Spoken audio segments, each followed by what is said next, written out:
کی ہوا ہے، زمانے کی ہوا ہے، گردش میں مسلمان ہے، فلک کانپ رہا ہے، فلک کانپ رہا ہے، غیروں سے شکایت نہیں اپنی خطا ہے،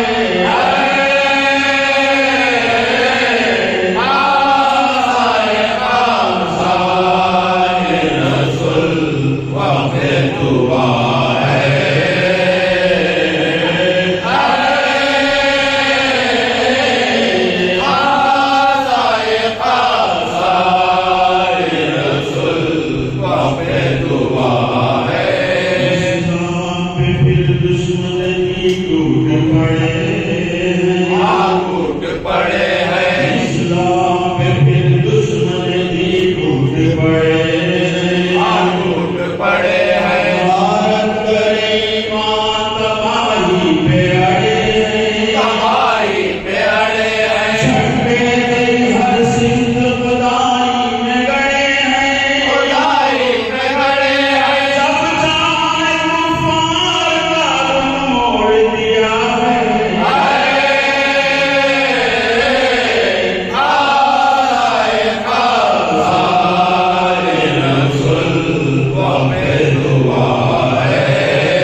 جو بھی کھڑے بیٹھ جائیں، سب بیٹھ جائیں،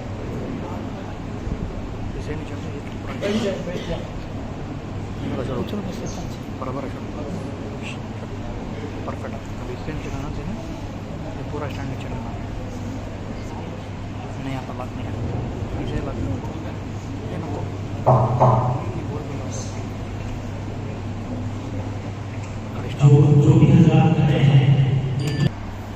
الحمد لله رب العالمين حمدا كبيرا كثيرا طيبا مباركا فيه جزيلا جليلا جميلا داعما بدوام ملك الله، وأفضل صلواته وسلامه على حبيب الله صلى الله تعالى عليه وسلم.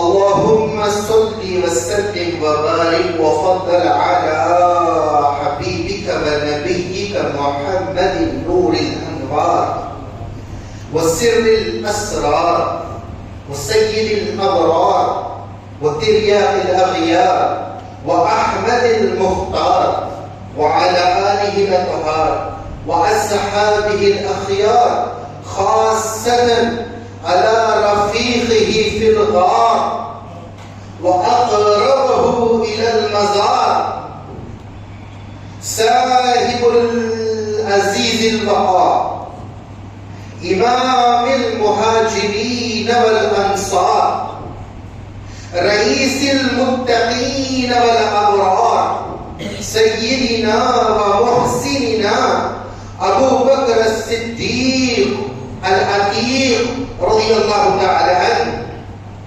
صلواتا دائمة بدوام الله إلى يوم القرار. يا عزيز يا غفار يا رب العالمين. أما بعد، قال الله تبارك وتعالى في القرآن المجيد: أعوذ بالله من الشيطان الرجيم، بسم الله الرحمن الرحيم. اقتربت الساعة وانشق القمر، صدق الله العظيم وصدق رسوله النبي الأمين الكريم صلى الله تعالى عليه وعلى آله وأصحابه أجمعين. الہی جو کرم تو کرے وہ بات بے زبان پہ جو دل میں اثر کرے. السلام علیکم ورحمۃ اللہ تعالی وبرکاتہ. اللہ رب العزت کا بے انتہا فضل و کرم ہے کہ اس پاک پروردگار نے اس فتن کے دور میں، اس مبارک مہینے، اس مبارک جمعہ کی رات میں اپنی اولیاء کی قربت میں، اپنی مسجد میں ذکر خیر کے لیے ہم سب کو یہاں پر جمع کیا. اللہ کا شکر اس وقت تک ادا نہیں ہو سکتا جب تک کہ اس کے بندوں کا شکر ادا نہ کیا جائے. حدیث شریف میں ہے، نبی کریم صلی اللہ تعالی علیہ وسلم ارشاد فرماتے ہیں کہ جس ذریعے سے آپ کو اللہ کی نعمت ملی ہے اس ذریعے کا شکر ادا کرنا، یہی اللہ کا شکر ادا کرنا ہے. تو میں ان تمام لوگوں کا شکر گزار ہوں جنہوں نے محنتیں کی اس مجلس کو سجانے کے لیے، جس طرح سے بھی محنتیں کی. میں اللہ سے دعا کروں کہ اللہ تبارک و تعالیٰ ان کی اس محنت کے عوض میں ان کے ایمان کو سلامت رکھے، اور اللہ تبارک و تعالیٰ دونوں جہاں کی کامیابیاں انہیں نصیب فرمائے. اور وہ لوگ جو دور دراز سے اللہ کی خاطر، اللہ کے اولیاء کی محبت میں چل کر آئے ہیں، اللہ تبارک و تعالیٰ ان کے آنے کو بھی قبول فرمائے اور ان کی دعاؤں کو بھی قبول فرمائے. معطا امام مالک کی حدیث ہے، نبی کریم صلی اللہ علیہ وسلم ارشاد فرماتے ہیں کہ اللہ نے ایسوں کی محبت اپنے اوپر واجب کر لی ہے جو اللہ کی خاطر اللہ کے اولیاء سے محبت کرتے ہیں، اور جو اللہ کے اولیاء کی زیارتوں کے لیے جایا کرتے ہیں، اور جو لوگ اللہ کے اولیاء کی باتیں سننے کے لیے بیٹھا کرتے ہیں، ایسے تمام لوگوں کی محبت اللہ نے اپنے اوپر واجب کر لی ہے. تو اللہ تعالیٰ کا بڑا کرم ہے کہ اللہ پاک نے ہمیں یہ شرف عطا فرمایا. اب میرا خیال تو کچھ اور تھا کہ میں کچھ بات کروں، حالانکہ آپ جانتے ہیں کہ کتابت کا سلسلہ میں نے بند کر دیا ہے، کوئی بیان نہیں کرتا اور میں بیان کرنے کے موڈ میں بھی نہیں. اب جو معروضہ ہمارے بھائی اللہ کے رسول صلی اللہ علیہ وسلم کی بارگاہ میں پیش فرما رہے تھے، اس میں کئی اشعار ایسے تھے جو حضور صلی اللہ علیہ وسلم کو قریب سے جانتے ہیں، ان کی کیفیت کچھ اور ہوتی ہے۔ تو اب آپ کا سوال وہاں تک تو پہنچ ہی گیا، تو وہاں سے جو جواب ہے وہ مجھ سے سماعت کر لیں۔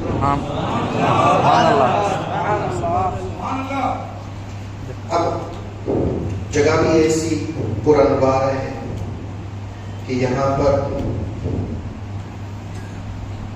نقشبندیہ سرور بھی ہے اور غوث پاک کا نور بھی ہے، کیونکہ جو بزرگ یہاں پر آرام فرما رہے ہیں آپ کا تعلق جو ہے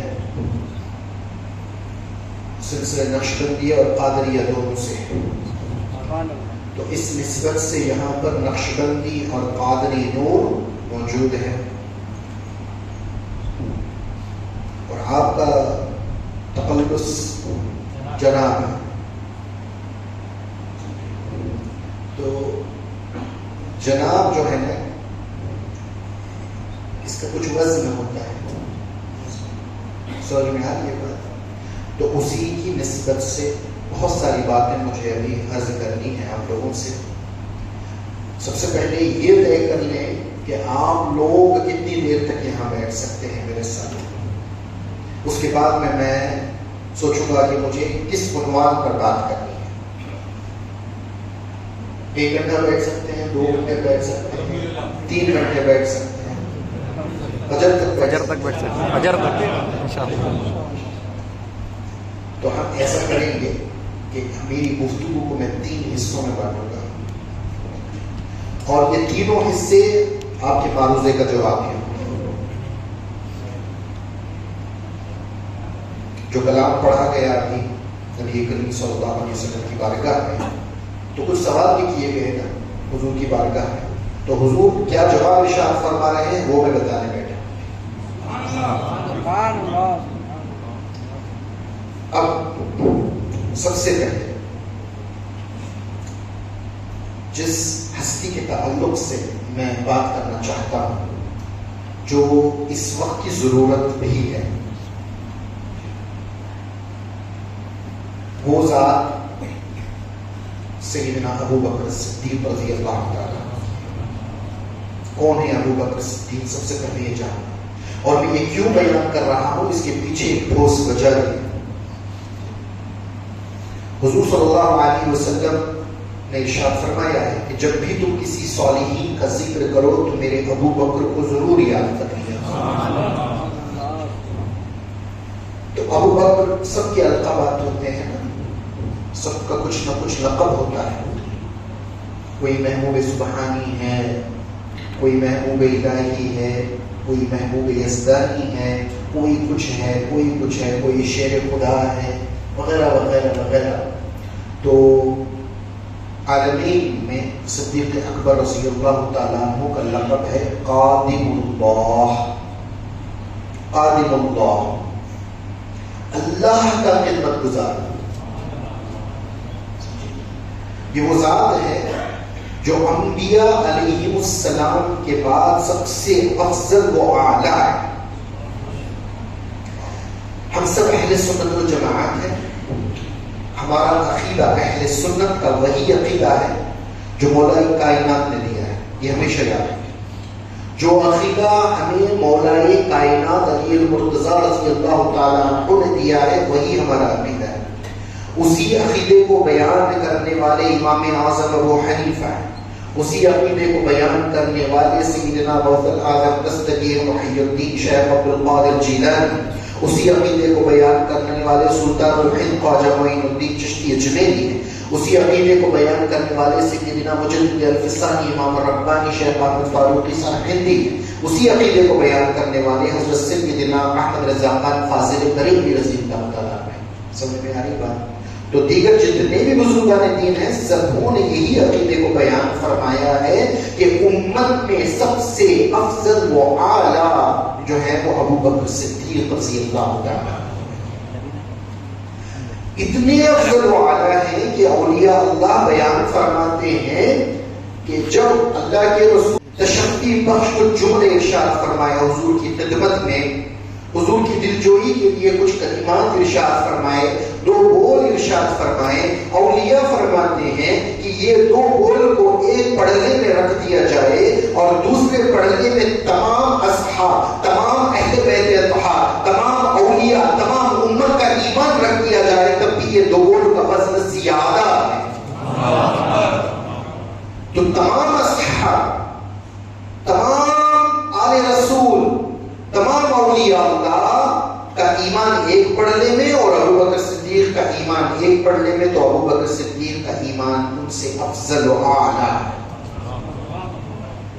اس قدر افضل ہے ابو بکر صدیق رضی اللہ تعالیٰ عنہ کہ حدیث شریف میں آتا ہے کہ حضور صلی اللہ علیہ وسلم نے ایک مرتبہ سیدنا جبرائیل امین سے ارشاد فرمایا، اے جبرائیل مجھے فاروق اعظم کے فضائل سنا، عمر بن خطاب رضی اللہ تعالیٰ عنہ کے فضائل سنا۔ تو اس کے جواب میں صدیق اکبر رضی اللہ تعالیٰ عنہ نے فرمایا، یا رسول اللہ صلی اللہ علیہ وسلم اگر میں 900 برس بھی عمر بن خطاب رضی اللہ تعالیٰ عنہ کے فضائل بیان کرتا رہوں تو ختم نہ ہوں گے، لیکن یہ بھی بتا دوں کہ ابو بکر صدیق رضی اللہ تعالیٰ عنہ کی 1000 نیکیوں میں سے ایک نیکی کا نام عمر بن خطاب رضی اللہ تعالیٰ عنہ۔ اسے اندازہ لگایا جا سکتا ہے کس قدر محبوب تھے ابو بکر صدیق رضی اللہ تعالیٰ عنہ، اللہ اور اس کے رسول صلی اللہ علیہ وسلم کے کس قدر محبوب ہیں۔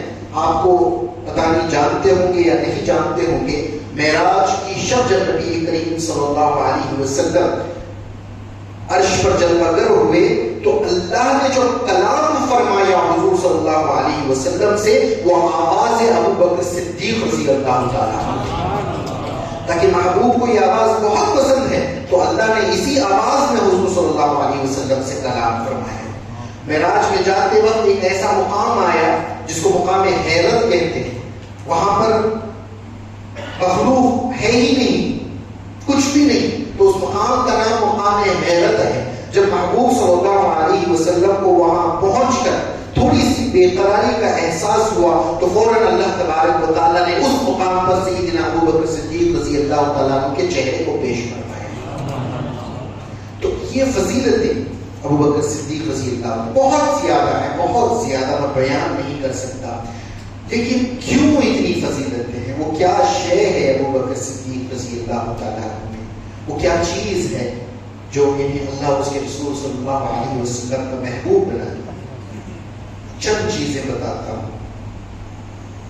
آپ کی بس ایک ہی خواہش تھی کہ جو کچھ میرا ہے وہ سب نبی پر قربان کر، سب کچھ قربان کر۔ سب کا ایک ذوق ہوتا ہے، سب کا ایک شوق، سب کی ہمت ہوتی ہے، سمجھے، ہر ایک کی ہمت الگ الگ ہوتی ہے، حساب الگ الگ ہوتا ہے، لیکن ابو بکر صدیق کے پاس نہ کوئی حساب نہ کوئی کتاب، بس جو ہے وہ نبی کریم صلی اللہ علیہ وسلم پر فدا کر دو۔ عالم آپ کا ایسا ہوا کرتا تھا، آپ مشہور واقعہ جانتے ہیں، برکت نرس کر رہا، ہمیشہ صحابہ میں سے بہت سارے ایسے صحابہ تھے جو کمپٹیشن کرتے تھے ابو بکر صدیق رضی اللہ تعالیٰ عنہ سے، تاکہ ان سے آگے بڑھ جائے۔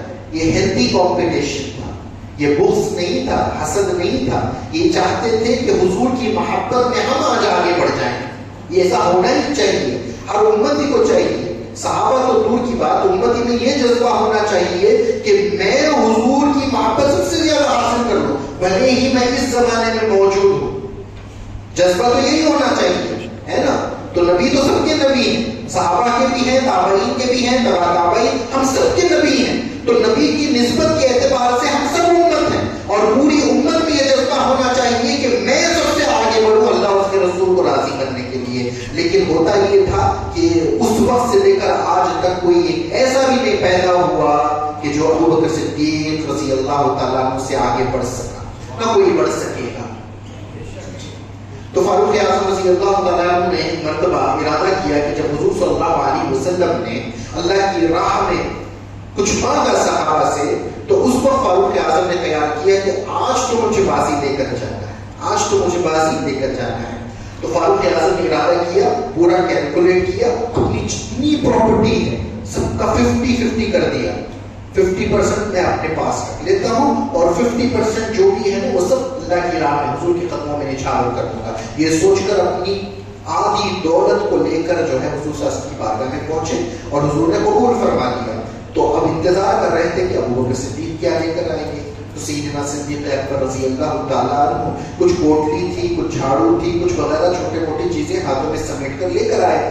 حضور نے پوچھا ابو بکر کیا لائے؟ تو بولا یا رسول اللہ جو کچھ میرے پاس تھا سب کچھ لے کر آ گیا. تو بولے اپنے بیوی بچوں کے لیے کیا چھوڑا ہے؟ تو بولے اللہ اور اس کے رسول کو چھوڑ کر آ گیا. تو یہاں پر ایک نقطہ بیان کرتا ہوں, اس نقطے سے لوگ نا واقف ہیں. اللہ کی نگاہ میں آپ کا جو لین دین ہوتا ہے اس کا حساب و کتاب کیسے ہوتا ہے وہ بیان کرنا چاہتا ہوں.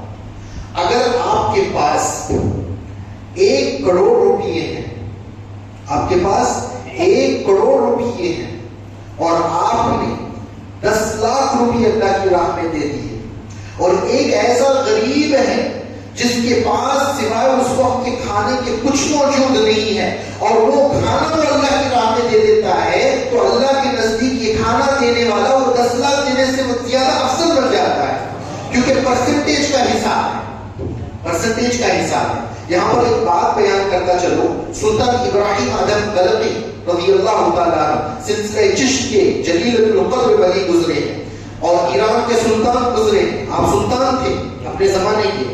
تو ایک بار دنیا بدلی تو سلطنت چھوڑ کر, سلطنت کو لات مار کر نہتا اکیلے پہنے ہوئے کپڑوں میں جنگل کی راہ لی.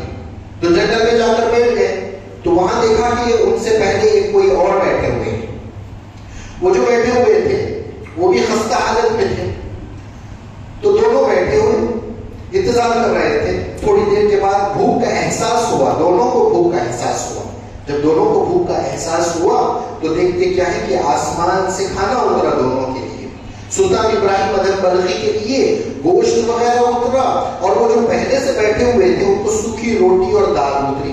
تو جیسے ہی اس بزرگ نے یہ معاملہ دیکھا تو اللہ کی بارگاہ میں چلا اٹھے, بولے یا اللہ میں شکایت تو نہیں کرتا جو رزق تجھ مجھے دیتا ہے, لیکن بات میں یہ چاہتا ہوں جاننا کہ میں برسوں سے تیرے لیے جنگل میں بیٹھا ہوا ہوں, برسوں سے تو مجھے سوکھی روٹی کھلا رہا ہے, میں نے اف تک نہیں کیا, اس کا خیال بھی نہیں آیا. تعجب کی بات یہ ہے کہ یہ تو آج پہلی بار آیا ہے, پہلا دن ہے, آج ہی آیا ہے, تو نے آج ہی اس کو گوشت کھلا دیا, یہ کیا معاملہ ہے؟ تو اللہ پاک نے فرمایا تو کسان تھا, تو نے میرے لیے اپنا گھوڑا چھوڑا ہے, اور یہ بادشاہ ہے اس نے میرے لیے اپنی بادشاہ چھوڑی ہے, تو میرے لیے جو جیسا چھوڑتا ہے اس کے ساتھ ویسا معاملہ. تو اب ہمیں جانچنا چاہیے کہ ہم جو اللہ اس کے رسول کی بارگاہ میں دیتے ہیں وہ کس حساب سے دیتے ہیں, کتنا دیتے ہیں. 2.5% جب آپ کے اوپر زکات واجب ہو جائے, یہ تو فرض ہے نا, یہ دے کر سمجھتے ہیں میں نے بہت بڑا کارنامہ انجام دے دیا, میں نے دین کی بہت بڑی خدمت کر لی. نہیں, آپ نے خدمت نہیں کی ہے, جو اللہ پاک نے آپ کو دیا ہے اس کا ٹیکس وصول کیا ہے, اللہ ہی نے دیا ہے, اللہ ہی مانگ رہا ہے, تو اس میں آپ کے دینے سے کچھ بھی کمال نہیں ہے. کمال تو تب ہے جب آپ کا نفس چاہے کہ اس کو اپنے پاس رکھے اور اللہ کے یہاں اس کے رکھنے سے بھی گرفت نہ ہو, تب بھی اللہ کے لیے جب لٹایا جائے تب جا کر کوئی بندہ اللہ کی بارگاہ میں معزز ہوتا ہے, چاہے وہ جان ہو چاہے وہ مال ہو. تو سیدنا صدیق اکبر اپنا سب کچھ اللہ کے رسول صلی اللہ علیہ وسلم پر نچھاور کرتے, جان بھی مال بھی سب کچھ حضور صلی اللہ علیہ وسلم کے اوپر نچھاور کرتے. ایک واقعہ بتاتا ہوں میں آپ کو. ایک تو مال دے دینا, پھر اس کے بعد جو کیفیات پیدا ہوتی ہے انسان کے اندر, جیسے ہم عموماً دیکھتے ہیں آج کل مسجد جو ہوتی ہے وہ اللہ کا گھر ہے نا. اگر میں نے مسجد بنائی, سارے پیسے میرے ہی لگے, میں نے 1 روپیہ کسی سے نہیں مانگا, اپنی محنت کی کمائی سے میں نے مسجد بنائی اور میں نے بول دیا یہ مسجد ہے, تو جس دن میں نے کہہ دیا یہ مسجد ہے وہ میری ملکیت باقی نہیں رہی, میں اس کا مالک نہیں. جب میں اس کا مالک نہیں تو اس کے اوپر میرا کوئی زور نہیں چل سکتا. سمجھ میں بات؟ اب بندے مسجد میں آتے ہیں نماز کے لیے، مسجد کس کی؟ اللہ کی، بندے جو آ رہے ہیں کس کے؟ اللہ کے۔ میں نے بنائی ہے مسجد، لیکن مجھے حق نہیں کہ میں کسی کو روک سکوں، میں ان کے اوپر اپنا رباب جما سکوں، ان کو میں ٹوکوں۔ اب جیسے عموماً ہوتا ہے، بنانے والے تو کوئی اور ہوتے ہیں مسجد، لیکن ہم کمیٹی بناتے ہیں، صدر سیکرٹری بناتے ہیں، لیکن کیا روک ہوتا ہے صدر صاحب کا، سیکرٹری صاحب کا، مسجدوں میں جو چاہے کرتے پھرتے ہیں۔ یہ اللہ کے نزدیک غلیظ لوگ ہیں جو اپنی مساجد کو اپنی ملکیت سمجھتے ہیں، غلیظ لوگ ہیں۔ جب مسجد جو بنایا ہے اس کا حق نہیں ہے مسجد میں، تو صدر سیکرٹری امام سے کسی کا حق نہیں ہے۔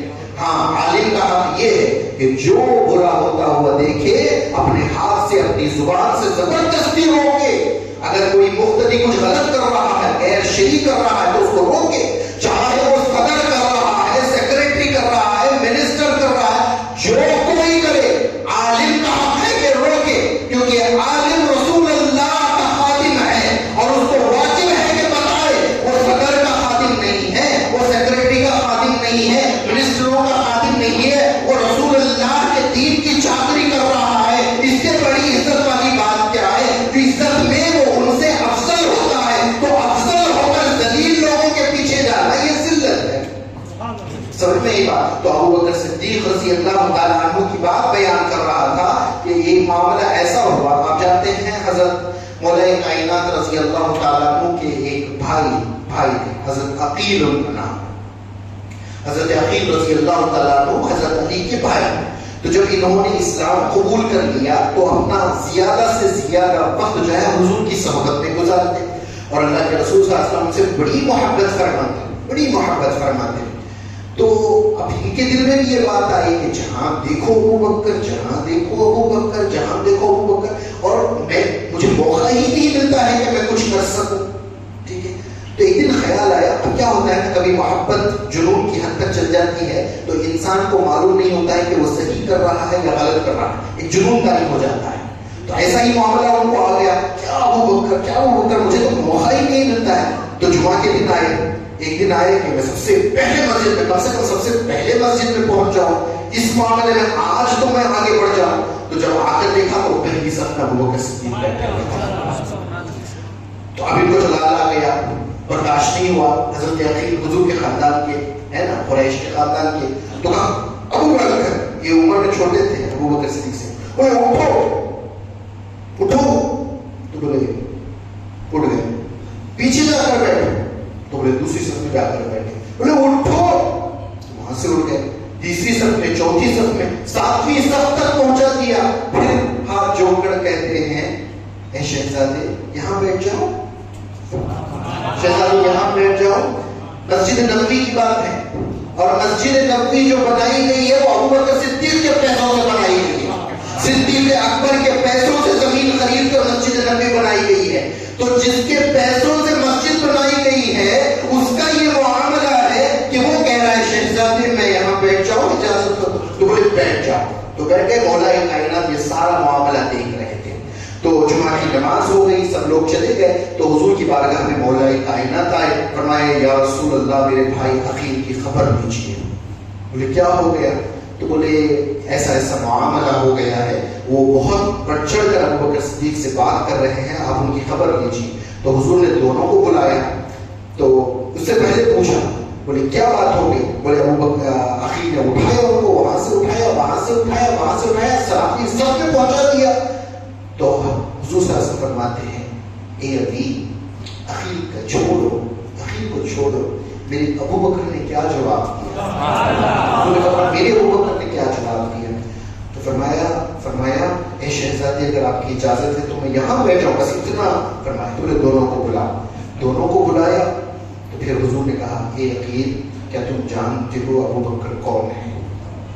جب تمہارے خاندان یعنی حضوری کا خاندان تھا، سوائے علی کے جب پورے خاندان نے میری طرف تلوار اٹھائی تھی، اس وقت میرا ساتھ دینے والا ابو بکر تھا۔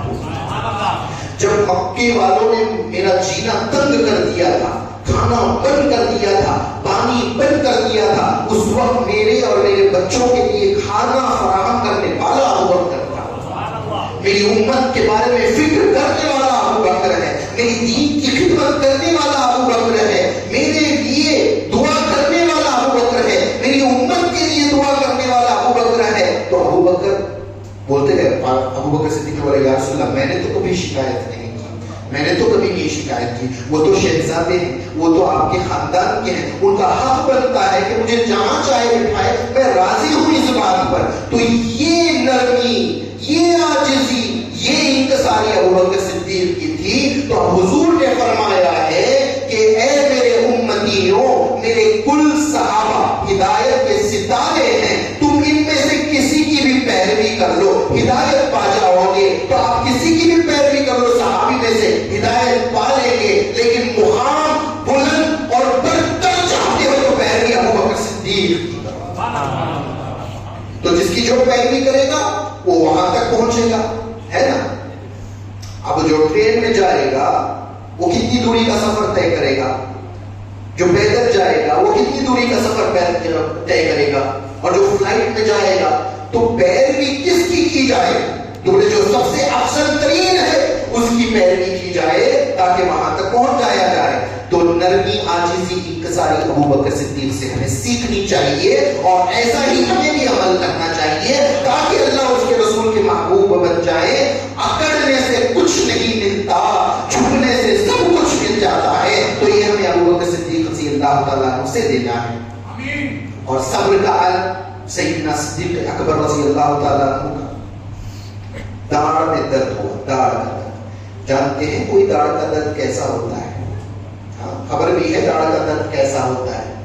ایک دن 2 دن نہیں، ڈاکٹر کے پاس بھی نہیں گئے، کچھ بھی نہیں. 9 سال گزر گئے سیدنا صدیق اکبر، کسی کو خبر ہی نہیں کہ داڑھ کا درد ہے. پھر اللہ پاک نے جبرائیل امین کو بھیجا حضور کی بارگاہ میں، اور جبرائیل امین نے فرمایا یا رسول اللہ آپ کے دوست ابو بکر صدیق کو 9 برس سے داڑھ میں درد ہے. تو حضور نے ابو بکر صدیق کو بلایا، پوچھا یا ابو بکر کیوں تم نے اس کے بارے میں کبھی نہیں بتایا؟ تو بولے یا رسول اللہ یہ تو اللہ نے دیا ہے نا، اگر میں مخلوق کو اس کے بارے میں بولتا تو اللہ کی شکایت نہیں ہو جاتی. تو صبر کا عالم ابو بکر صدیق کا کیا ہے؟ صبر کا عالم یہ ہے، تبھی جا کر وہ ابو بکر صدیق بنے ہیں. سب کچھ لٹا دیا. چلو وہ تو اس وقت کی باتیں ہیں جب حضور موجود تھے، جب وہ خلیفہ بن گئے تب تو ایک پوسٹ میں ہے نا، سب سے افضل آپ ہی ہیں امت میں، حضور پردہ فرما چکے ہیں تو سب آپ کے ماتحت ہیں. تو اس وقت کے آپ کے معاملات کیا تھے؟ معاملات یہ تھے کہ آپ امت کی خدمت کیا کرتے تھے، امت کی خدمت کیا کرتے تھے. فاروق اعظم توقع میں رہتے ہیں کہ بولے پتا چلے کہ ابو بکر صدیق کیا کیا کیا کرتے ہیں. تو معاملہ ایک بار کا یہ ہے کہ فجر کے بعد ہمیشہ ابو بکر صدیق مسجد سے نماز پڑھ کے غائب ہو جاتے ہیں، پتہ ہی نہیں ہوتا تھا کہ کہاں ہوتے. ایک بار فاروق اعظم نے ارادہ کیا کہ میں ان کے پیچھے جا کر دیکھوں کہ یہ کہاں جاتے ہیں. تو چھپ چھپ کے ان کے پیچھے چلنے لگے. تو مدینے میں تھوڑی دور جا کر ایک جھونپڑی میں داخل ہو گیا ابو بکر صدیق. تو پھر دیکھا تھوڑی دیر اندر رہے، پھر 2-3 گھنٹے رہنے کے بعد واپس چلے گئے. تو جب وہ چلے گئے تو فاروق اعظم گھر میں داخل ہوئے تو دیکھا ایک نابینا بوڑھی ہے، اس کی بیٹیاں نواسیاں وغیرہ وغیرہ گھر میں موجود ہیں. تو فاروق اعظم جیسے ہی گئے، بڑھیا نے بولا کون ہے؟ تو بولے میں عمر بن خطاب ہوں. بولے میں عمر بن خطاب ہوں. تو بولے کس لیے آئے؟ تو بولے بوڑھی ماں یہ جو شخص آیا تھا وہ کیا کرتا ہے؟ تو بولے وہ آتا ہے میرے کپڑے دھوتا ہے، میری گندگی صاف کرتا ہے، میرے برتن دھوتا ہے، جھاڑو لگاتا ہے، اور ہمارے لیے کھانے کا بندوبست کرتا ہے، اپنے ہاتھوں سے ہم سب کے لیے کھانا بناتا ہے، پھر چلا جاتا ہے. تو بولے بوڑھی ماں مجھے ایک دن تو یہ خدمت کرنے کا موقع دے دیا جائے. تو بولے نہیں وہی ٹھیک ہے، وہی ٹھیک ہے. بار بار فاروق اعظم. تو فاروق اعظم تھوڑا جلال مزاج تھا. تو بولے بوڑھی ماں یہ کیا بات ہے کہ تم انہیں سے راضی ہو؟ میں اتنی دیر سے مانگ رہا ہوں کہ ایک دن مجھے خدمت کا موقع دیا جائے تو وہ کیوں بہتر ہے؟ میں کیا یہ کام نہیں کر سکتا؟ بولے نہیں وہی بہتر ہے.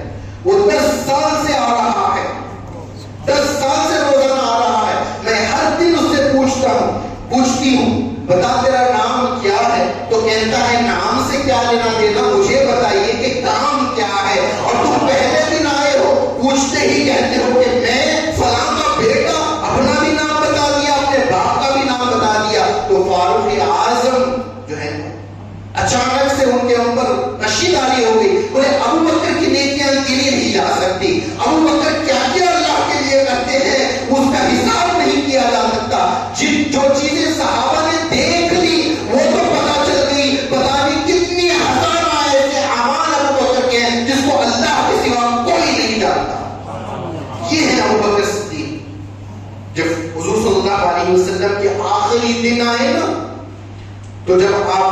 نہیں آیا کرتے تھے تو ارادہ کیا کہ ابو بکر صدیق کو امام بنا دیں. تو حضور نے اعلان کیا ابو بکر کو امام بنا دیا جائے. تو ام المؤمنین سیدہ عائشہ صدیقہ رضی اللہ تعالیٰ عنہا حضور کی زوجہ ابو بکر صدیق کی بیٹی نے عرض کیا یا رسول اللہ میرے والد ایک لمحے کے لیے بھی آپ کے مصلی پر کھڑے نہیں ہو پائیں گے, میں التجا کرتی ہوں کہ آپ کسی اور کا نام لے لیں. فاروق اعظم ہے, عثمان غنی ہے, مولا کائنات ہیں, حضرت معاذ بن جبل ہیں, وغیرہ وغیرہ جلیلۃ القدر اصحاب ہیں. تو حضور خاموش رہے. پھر بولا ابو بکر کو مصلی پر بلایا جائے. تو پھر آپ نے ہاتھ جوڑے, 7 مرتبہ ام المومنین نے ہاتھ جوڑے, آپ کسی اور کو بلائے. تو بولے حضور صلی اللہ علیہ وسلم نے فرمایا میں عرض کرتا ہوں اللہ کی بارگاہ میں, لیکن اللہ ابو بکر کے سوا کسی کو مان ہی نہیں رہا. تو یہ مقام ہے سیدنا صدیق اکبر رضی اللہ تعالیٰ عنہ. کتنی فضیلتیں ہیں, کتنی باتیں ہیں, ان کا ہم پر احسان ہے.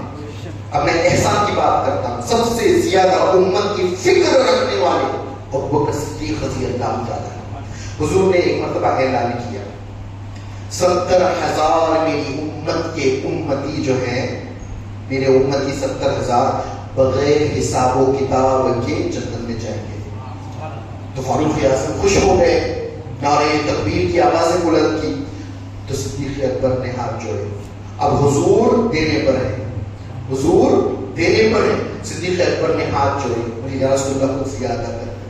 تو بولے وہ 70,000 ایک 70,000 کو لے کر جائیں گے. تو پھر یا رسول اللہ کچھ زیادہ کر دے. تو پھر فرمایا, حضور نے فرمایا اللہ اپنے ہاتھ جوڑے گا, میری امت کو ایسے اٹھا کر جنت میں ڈالے گا. تو فرماتے ہیں یا رسول اللہ زیادہ کر دیں.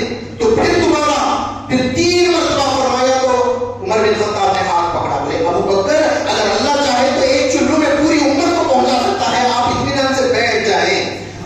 تو حضور کو ابو بکر صدیق نے دیکھا تو حضور نے فرمایا عمر سچ کہتے ہیں. بولنے کا مطلب یہاں یہ ہے کتنی فکر ہے ہم لوگوں کی ابو بکر صدیق کو. تو ان کے معروضے پر حضور کی عطائیں ہیں کہ امت کو اللہ تبارک و تعالیٰ ہاتھوں میں اٹھا کر جنت میں ڈالے گا. تو ابو بکر کا ہم پر احسان ہے یا نہیں ہے, آپ مجھے بتائیں. تو اتنا بڑا احسان ہے, ایسی ذات جس نے اپنی پوری زندگی کو اللہ اور اس کے رسول کے لیے وقف کر دیا, وہ ابو بکر صدیق کی پیروی ہمیں کرنا ہے. ہر معاملے میں, صبر میں, سخاوت میں, صداقت میں, حضور کی محبت میں, ہر معاملے میں ہمیں آج ارادہ کرنا ہے یا رسول اللہ آپ نے فرمایا صحابہ میں سے کسی کی بھی پیروی کر لے تو ہم جو ہے نجات پا لیں گے. ہم مصمم ارادہ کرتے ہیں آج کے بعد آپ کے دوست, آپ کے حبیب سیدنا ابو بکر صدیق کے نقش قدم پر چل کر دکھائیں گے. اپنا جو کچھ ہے حضور پر لٹا کر دکھائیں گے. اگر کوئی مصیبت آئے تو مخلوق سے اف تک نہیں کریں گے, اور آپ کی دین کی خدمت کریں گے, اور آپ کی امت کی فکر میں آپ کی امت کے لیے دعا بھی کریں گے. ہم سے جانی مالی جو بن پڑے گا وہ بھی کریں گے. یہ ہمیں مصمم ارادہ لے کر اٹھنا ہے. یہ صرف باتیں نہیں ہیں, یہ خیالی پلاؤ پکانے کا وقت نہیں ہے, ہمیں ارادہ کرنا ہے. تو ابو بکر صدیق, تو ابو بکر صدیق رضی اللہ تعالیٰ عنہ کی باتیں میں کیوں کر رہا ہوں, یہ وقت حاضر کی ضرورت ہے. کیسے ضرورت ہے میں بتاتا ہوں. اب دیکھیے, اب ایک خلافت آنے والی ہے, آپ سب جانتے ہیں. نبوت کے منہج پر ایک خلافت آنے والی ہے. عنقریب دنیا میں ایک خلافت آنے والی ہے. تو اس کے تعلق سے بیان کرنے سے پہلے میں آپ کو بتا دوں وہ خلافت ہے کیا. صدیق اکبر رضی اللہ تعالی عنہ کی جو طریقت تھی, ایک شریعت ہوتی ہے, ایک طریقت ہوتی ہے, سمجھ میں بات. تو شریعت اس میں بدلاؤ نہیں, ہر کسی کو ویسا ہی عمل کرنا ہے. طریقہ سب کی جدا جدا ہوتی ہے. تو صدیق اکبر کی جو طریقت ہے نا, تو نور طریقت ابو بکر کا نور طریقت کا حصہ لے کر, پھر فاروق اعظم کی نور عدالت کا حصہ لے کر, عثمان غنی کی نور سخاوت کا حصہ لے کر, مولا کائنات کی نور شجاعت کا حصہ لے کر, سیدنا امام حسن المجتبی رضی اللہ تعالی عنہ کی نور شرافت کا حصہ لے کر، اور سیدنا امام حسین شہید کربلا کی نور استقامت کا حصہ لے کر، سیدنا غوث الاعظم دستگیر محی الدین شیخ عبد القادر جیلانی رضی اللہ تعالی عنہ کی نور غوثیت کا حصہ لے کر، اور سیدنا مجدد الفسانی امام الربانی شیخ احمد فاروقی سرہندی کی نور مجددیت کا حصہ لے کر اتنے نور ملا کر دیکھیں گے تو امام مہدی کی نور امامت بنتی ہے۔ سمجھے؟ تو امام مہدی کون ہے؟ امام مہدی علیہ السلام اولاد علی میں سے ہیں، اولاد فاطمہ میں سے ہیں، لیکن آپ کا سلسلہ صدیق اکبر سے ملتا ہوگا، آپ نقشبندی ہوں گے، آپ مجددی ہوں گے، تو دیکھنا اب جو مزاج رہے گا اس خلافت کا، جو نظام رہے گا اس خلافت کا، وہ طریقہ ابو بکر صدیق رضی اللہ تعالیٰ عنہ کا رہے گا۔ اگر اس نظام کے حصے دار آپ کو بننا ہے تو جیسا نظام ویسا بننا پڑے گا، تو اس نظام کے حصے دار اگر آپ کو بننا ہے تو وہ ابو بکر صدیق رضی اللہ تعالیٰ عنہ کی پیروی کرنی پڑے گی، حضور کی محبت میں، سخاوت میں اور آپ کی صبر و رضا میں جو کچھ آپ کیا کرتے تھے، اس کی جب تک آپ پیروی نہیں کرو گے اس نظام کا حصہ بن نہیں سکتے ہیں۔ تو امام مہدی علیہ السلام کا ظہور جب بھی ہوگا تو اگر ہم ان کے گروہ میں شامل ہونا چاہتے ہیں تو اشد ضروری ہے کہ ہم ابو بکر صدیق رضی اللہ تعالیٰ عنہ کے نقش قدم پر چلیں۔ تو یہ برکتاً کچھ باتیں میں نے سیدنا ابو بکر صدیق کے تعلق سے اور امام مہدی علیہ السلام کا بس میں نے دو چار بول بول کر تذکرہ کیا۔ اب اس طرف آتا ہوں میں جو بہت سارے لوگوں نے مجھ سے پوچھا، سوال جواب کیے اینڈ ٹائمز کے تعلق سے، آخر الزمان کے تعلق سے۔ دیکھیے آخر الزمان ہے تو آخر الزمان ہے تو کیا ہم انتظار میں بیٹھیں گے؟ امام مہدی اسلام جب آئیں گے تب آئیں گے نا، تو جب تک وہ آئیں گے ہم ہاتھ پر ہاتھ دھرے رکھ بیٹھیں گے؟ ایسا تو نہیں ہے نا۔ تو ہمیں کرنا کیا ہے؟ ہمیں دین کی خدمت، حضور کی سنتوں کو جگانا ہے، حضور کی سنتوں کو زندہ کرنا ہے اور امام مہدی اسلام کی راستہ بنانا ہے نا۔ اب پوچھ رہے ہیں لوگ، پوچھ رہے ہیں، اب معروضہ آپ نے پیش کیا حضور کی بارگاہ میں، کہاں ہیں وہ اصحاب جو جنگ بدر میں تھے، جنگ حنین میں تھے، جو مکے میں آپ کے ساتھ تھے، ان کی آپ ضرورت ہے؟ یہ ہم پوچھ رہے ہیں نا۔ انہیں ضرورت کیا ہے؟ حضور فرماتے ہیں ان کی جب ضرورت تھی ان کی ضرورت انہوں نے پوری کی، اب تمہاری دین کو ضرورت ہے، اب تم پوری کرو، ان کو مت بلاؤ۔ اللہ اکبر، نعرہ تکبیر، اللہ اکبر، نعرہ رسالت، یا رسول اللہ، نعرہ رسالت، یا رسول اللہ، نعرہ حیدری، یا علی، یا علی۔ آرام ان کو نہیں چاہیے کیا؟ جان مال سب کچھ تو گوا دیا، سب کچھ لٹا دیا اللہ اس کے رسول کی بارگاہ میں، حضور کے اصحاب نے، ابھی بھی ان کو بلایا جائے، ابھی بھی ان کو بلایا جائے۔ ہم کیوں آئے؟ کھانے پینے کے لیے، آرام کرنے کے لیے، ایسے ہی چلے جانے کے لیے؟ ہمارا کوئی حصہ نہیں ہے۔ نعمتوں کی بات جب آتی ہے تو سب سے بڑھ چڑھ کر لینے کا ارادہ ہوتا ہے، خدمت کی جب آتی ہے تو سب سے آخر میں نظر آتے ہیں۔ نہیں، ابو بکر صدیق آرام فرما رہے ہیں، فاروق اعظم آرام فرما رہے ہیں، مولا کائنات عثمان غنی آرام فرما رہے ہیں، خالد بن ولید آرام فرما رہے ہیں، حضرت امیر معاویہ آرام فرما رہے ہیں، وہ تمام اصحاب آرام فرما رہے ہیں۔ اب ہماری دین کو ضرورت ہے، ہمیں اٹھنا ہے۔ کون ابو بکر صدیق کی چادر پکڑ کر اٹھے گا؟ کون فاروق اعظم کی چادر پکڑ کر اٹھے گا؟ کون مولا کائنات کی چادر پکڑ کر اٹھے گا؟ اٹھنا پڑے گا، کیونکہ دین کو آج تک ضرورت ہے، مجاہدین کی ضرورت ہے، شریعت پر عمل کرنے والوں کی ضرورت ہے اور سنتوں پر عمل کر کے دکھانے والوں کی ضرورت ہے۔ تو لہٰذا ہمیں پکا ارادہ کرنا ہے کہ آج کے بعد ہم زندہ رہیں گے تو صرف اللہ اس کے رسول کے لیے، دین کی خدمت کے لیے اور امت کی فکر کرنے کے لیے۔ ہم اپنے نفس کے بارے میں نہیں سوچیں گے، ہم اپنی دنیاوی زندگی کے بارے میں نہیں سوچیں گے۔ ہمارا جو کچھ بھی ہے وہ اللہ اور اس کے رسول اور رسول اللہ کے دین اور امت کے لیے لٹا دیں گے۔ یہ ہمیں مسلم ارادہ بنا کے ہوگا۔ ایسا نہیں کریں گے تو ہمارا کچھ ہونے والا نہیں، کچھ ہونے والا نہیں۔ یاد رکھو حضور صلی اللہ علیہ وسلم کی حدیث مبارکہ ہے، حضور نے فرمایا آخری دور میں جب سب لوگ پریشان حال ہیں، حال ہوں گے جیسے قیامت کا معاملہ ہے، ویسا حال جب دنیا میں اس وقت مطمئن اور خوشحال صرف متقی ہوں گے. اگر تقوی نہیں تو بھول جاؤ، نہ یہاں کچھ ہونے والا ہے نہ وہاں کچھ ہونے والا ہے. اگر تقوی ہے تو یہاں بھی کامیاب ہو جاؤ گے، وہاں بھی کامیاب ہو جاؤ گے. تو اتنی باتیں میں عرض کر کر اب جو ہے میں اپنے وہ ٹاپک کی طرف آتا ہوں جو آپ لوگوں نے مجھے گزارش کی ہے کہ اس کے تعلق سے میں بیان کروں. تو جس آیت کریمہ کی تلاوت کا شرف میں نے حاصل کیا وہ سورہ قمر کی پہلی آیت ہے، جس میں اللہ تبارک و تعالیٰ ارشاد فرماتا ہے گھڑی قریب آ گئی، چاند دو ٹکڑے ہو گیا. گھڑی سے مراد قیامت، یہاں گھڑی سے مراد قیامت ہے. تو قیامت قریب آ گئی، چاند دو ٹکڑے ہو گیا. یہ کب ہوا؟ یہ اللہ کے رسول صلی اللہ علیہ وسلم کے زمانے میں ہوا. کتنا عرصہ گزر گیا اس بات کو؟ 1400 سال گزر گئے. 1450 سال ہونے کو آئے ہیں نا. اب 5 سال گزر جائیں گے تو 1450 سال ہو جائیں گے. تو اس وقت اللہ پاک فرما رہا ہے کہ قیامت قریب آ گئی، قیامت قریب آ گئی. تو 1400 سال بعد اگر کوئی یہ کہے کہ نہیں ابھی قیامت میں وقت ہے تو آپ کا فتویٰ اس شخص کے بارے میں کیا ہے؟ مجھے بتائیے، ایمانداری سے بتائیے. قرآن کہہ رہا ہے قیامت قریب آ گئی، وہ بھی 1400 سال پہلے. 1400 سال گزرنے کے بعد بھی اگر کوئی کہے کہ قیامت ابھی ٹائم ہے تو وہ قرآن کی مخالفت کر رہا ہے نہیں کر رہا ہے نہیں پتا. کسی صحابی نے ایک دلیل مجھے لا کر دیجئے صحابہ کے زمانے میں یہ کہا ہو کہ قیامت کے لیے ٹائم ہے. حضور دجال کا تذکرہ، قیامت کی نشانیوں کا تذکرہ اس طرح کیا کرتے تھے کہ صحابہ فرماتے ہیں ہمیں لگتا تھا کہ گویا بھی وہ کسی کھجور کے پیڑ کے پیچھے چھپا ہوا ہے. قیامت کی بات کرتے تو صحابہ کو لگتا کہ ابھی قیامت آنے والی ہے.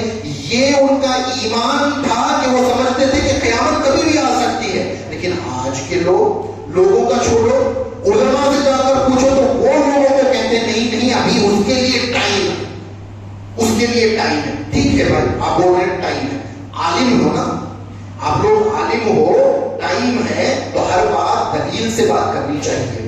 دعوے تو کوئی کچھ بھی کر سکتا ہے، دعوے میں کوئی پرابلم نہیں ہے، دلیل میں پرابلم ہوتا ہے، ثبوت دلیل کا ہوتا ہے. دعویٰ کرنے کو فرعون نے کہہ دیا نا میں اللہ ہوں، میں خدا ہوں. دعویٰ تو کچھ بھی کوئی کر سکتا ہے، دلیل چاہیے نا. دلیل یہ ہے کہ خدا کے سوا کوئی خدا ہو ہی نہیں سکتا ہے نا.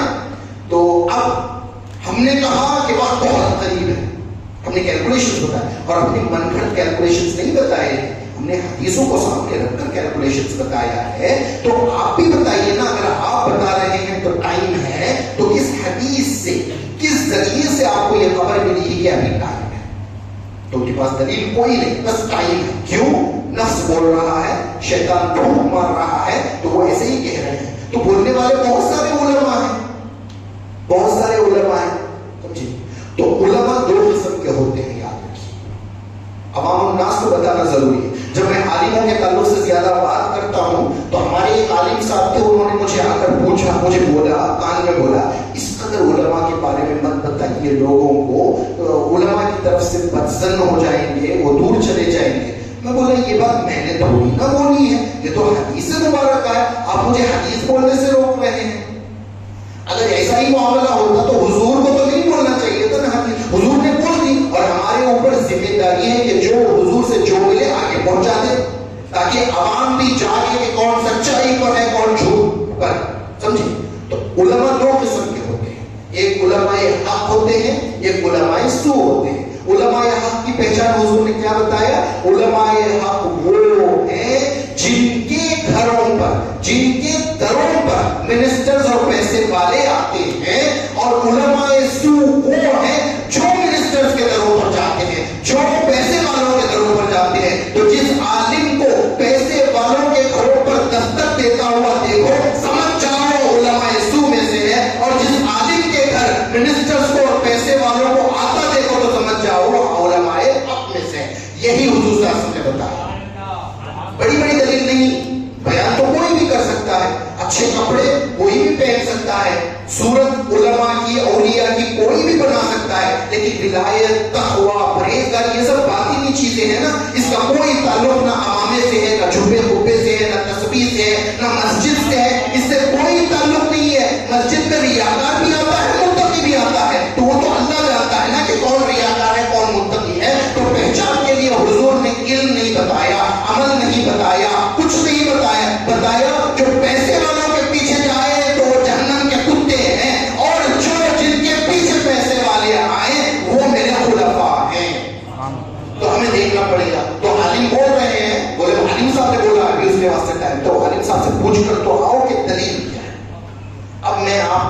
سہل طریقے سے کچھ حدیثیں برکت بھی حاصل ہو جائے گی، اور ہو سکتا ہے جن لوگوں نے یہ باتیں پہلے کبھی نہیں سنی ہیں ان کے لیے جو ہے ایک ذخیرہ مل جائے گا اس معاملے میں۔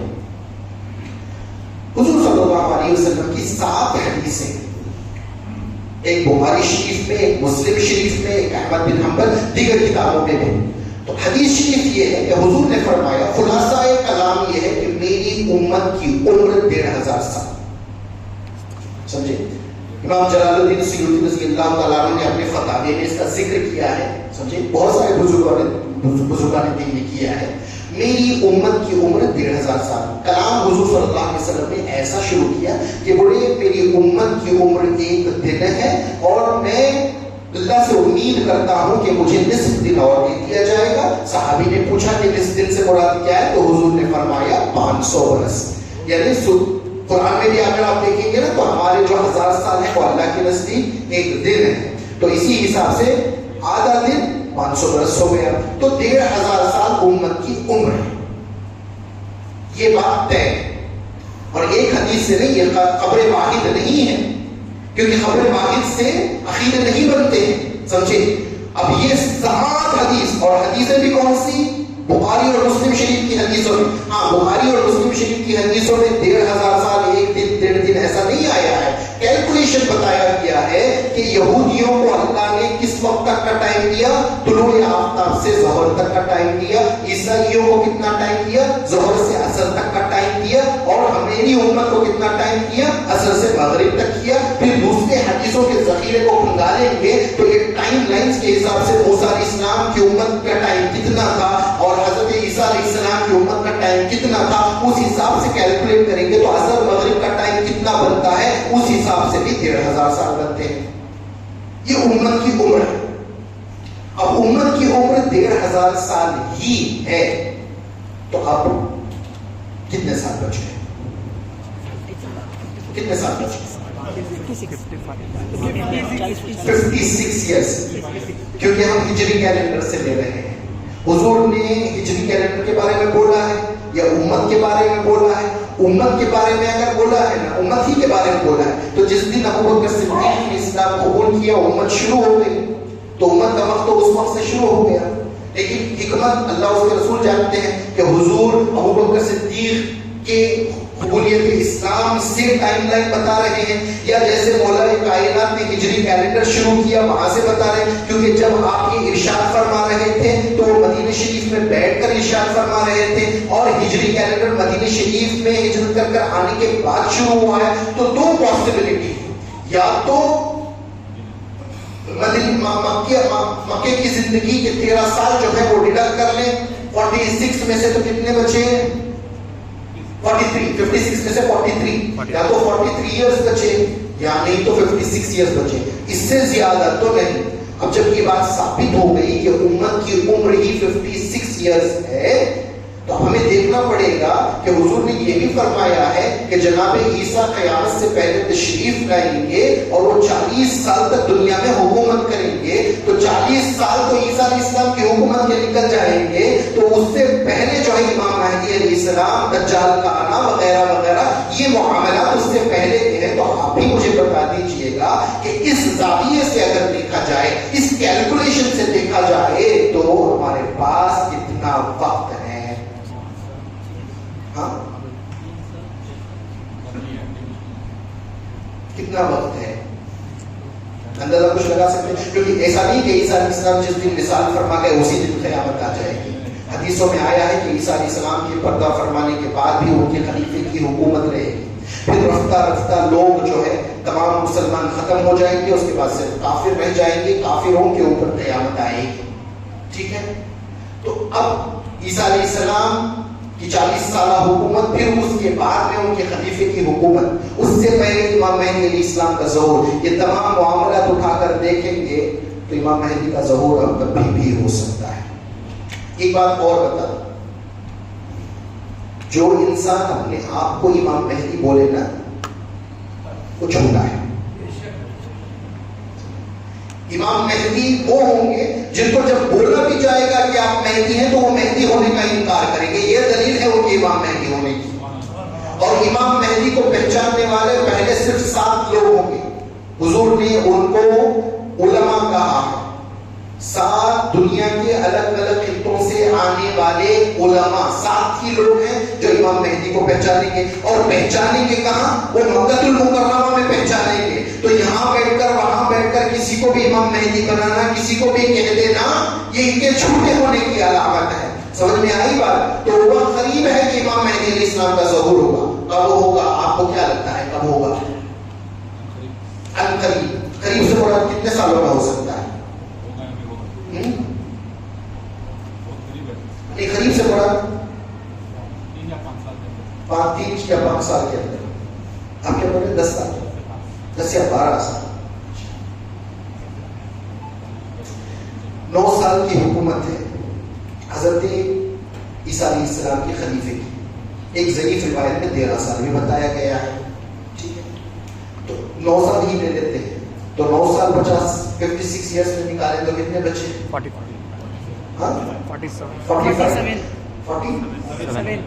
صحیح ہے. اچھا 47 میں 40 ایئرس امام مہدی علیہ السلام کے عیسیٰ علیہ السلام کی حکومت کے نکالتے ہیں. 7 سال بچے. تو امام مہدی علیہ السلام کو غالباً 7 سال پہلے امام عیسیٰ علیہ السلام سے پہلے آنا ہے. غالباً بول نہیں سکتے کہ 7 سال پہلے ہی آئیں گے, کیونکہ آپ کی عمر ظہور کی بات یا تو 7 سال ہے یا 9 سال ہے. یہ حدیث میں ہے.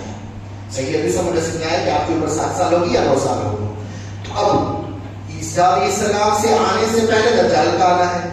اب دجال کتنے دن رہے گا دنیا میں؟ کتنے دن رہے گا؟ 3 دن 40 دن رہے گا. اس کا پہلا دن کتنا لمبا ہوگا؟ 1 سال. دوسرا دن کتنا لمبا ہوگا؟ 1 مہینہ. تیسرا دن کتنا ہوگا؟ 1 ہفتہ. بقیہ دن ایک دن کے حساب سے. تو اس حساب سے ٹائم لائن کیلکولیٹ کیا جائے تو کتنا بنتا ہے؟ 1 سال 2 مہینے کچھ دن. 1 سال 2.5 مہینے. چلو رفلی 1 سال 3 مہینے مان کے چلو, سمجھے؟ 1 سال 3 مہینے. تو عیسیٰ علیہ السلام سے پہلے دجال کو آنا ہے. دجال کے آنے سے پہلے امام مہدی علیہ السلام کو آنا ہے. اور امام مہدی علیہ السلام آتے ہی دجال نہیں آئے گا. وہ سب سے پہلے جو ہے حجاز کو پاک کریں گے, یمن کو پاک کریں گے, ایران سے وار کریں گے, بیت المقدس کو پاک کریں گے, ہندوستان کو پاک کریں گے, اس کے بعد میں ترکی کو فتح کریں گے. یہ تمام فتوحات کے بعد دجال نکلے گا. دجال کے آنے کی 1 سال 3 مہینے بعد عیسیٰ علیہ السلام آئیں گے. تو اب 7 سال کا عرصہ ہے. تو آپ کو 1.5 سال پہلے دجال کا بھی نکال دیں تو بچا کتنا؟ 5.5 سال. آپ کو کیا لگتا ہے امام مہدی علیہ السلام صرف 2-3 سال میں پوری دنیا کو فتح کر لیں گے؟ کر لیں گے نہیں کریں گے؟ اللہ چاہے تو کر لیں گے, ہے نا. تو ہو سکتا ہے 2 سال لگے, 3 سال لگے, 4 سال لگے یا 5 سال لگے اتنا سارا کارنامہ انجام دینے کے لیے. تو اب میں اپنی تحقیق آپ کو بتا رہا ہوں. میرے تمام کیلکولیشنز جا کر 2024 پہ ختم ہو جاتے ہیں امام مہدی کے ظہور کے لیے. ٹھیک ہے, میرے کیلکولیشنز ختم ہو جاتے ہیں. لیکن ایک ونڈو اوپن ہے 2026 تک کا.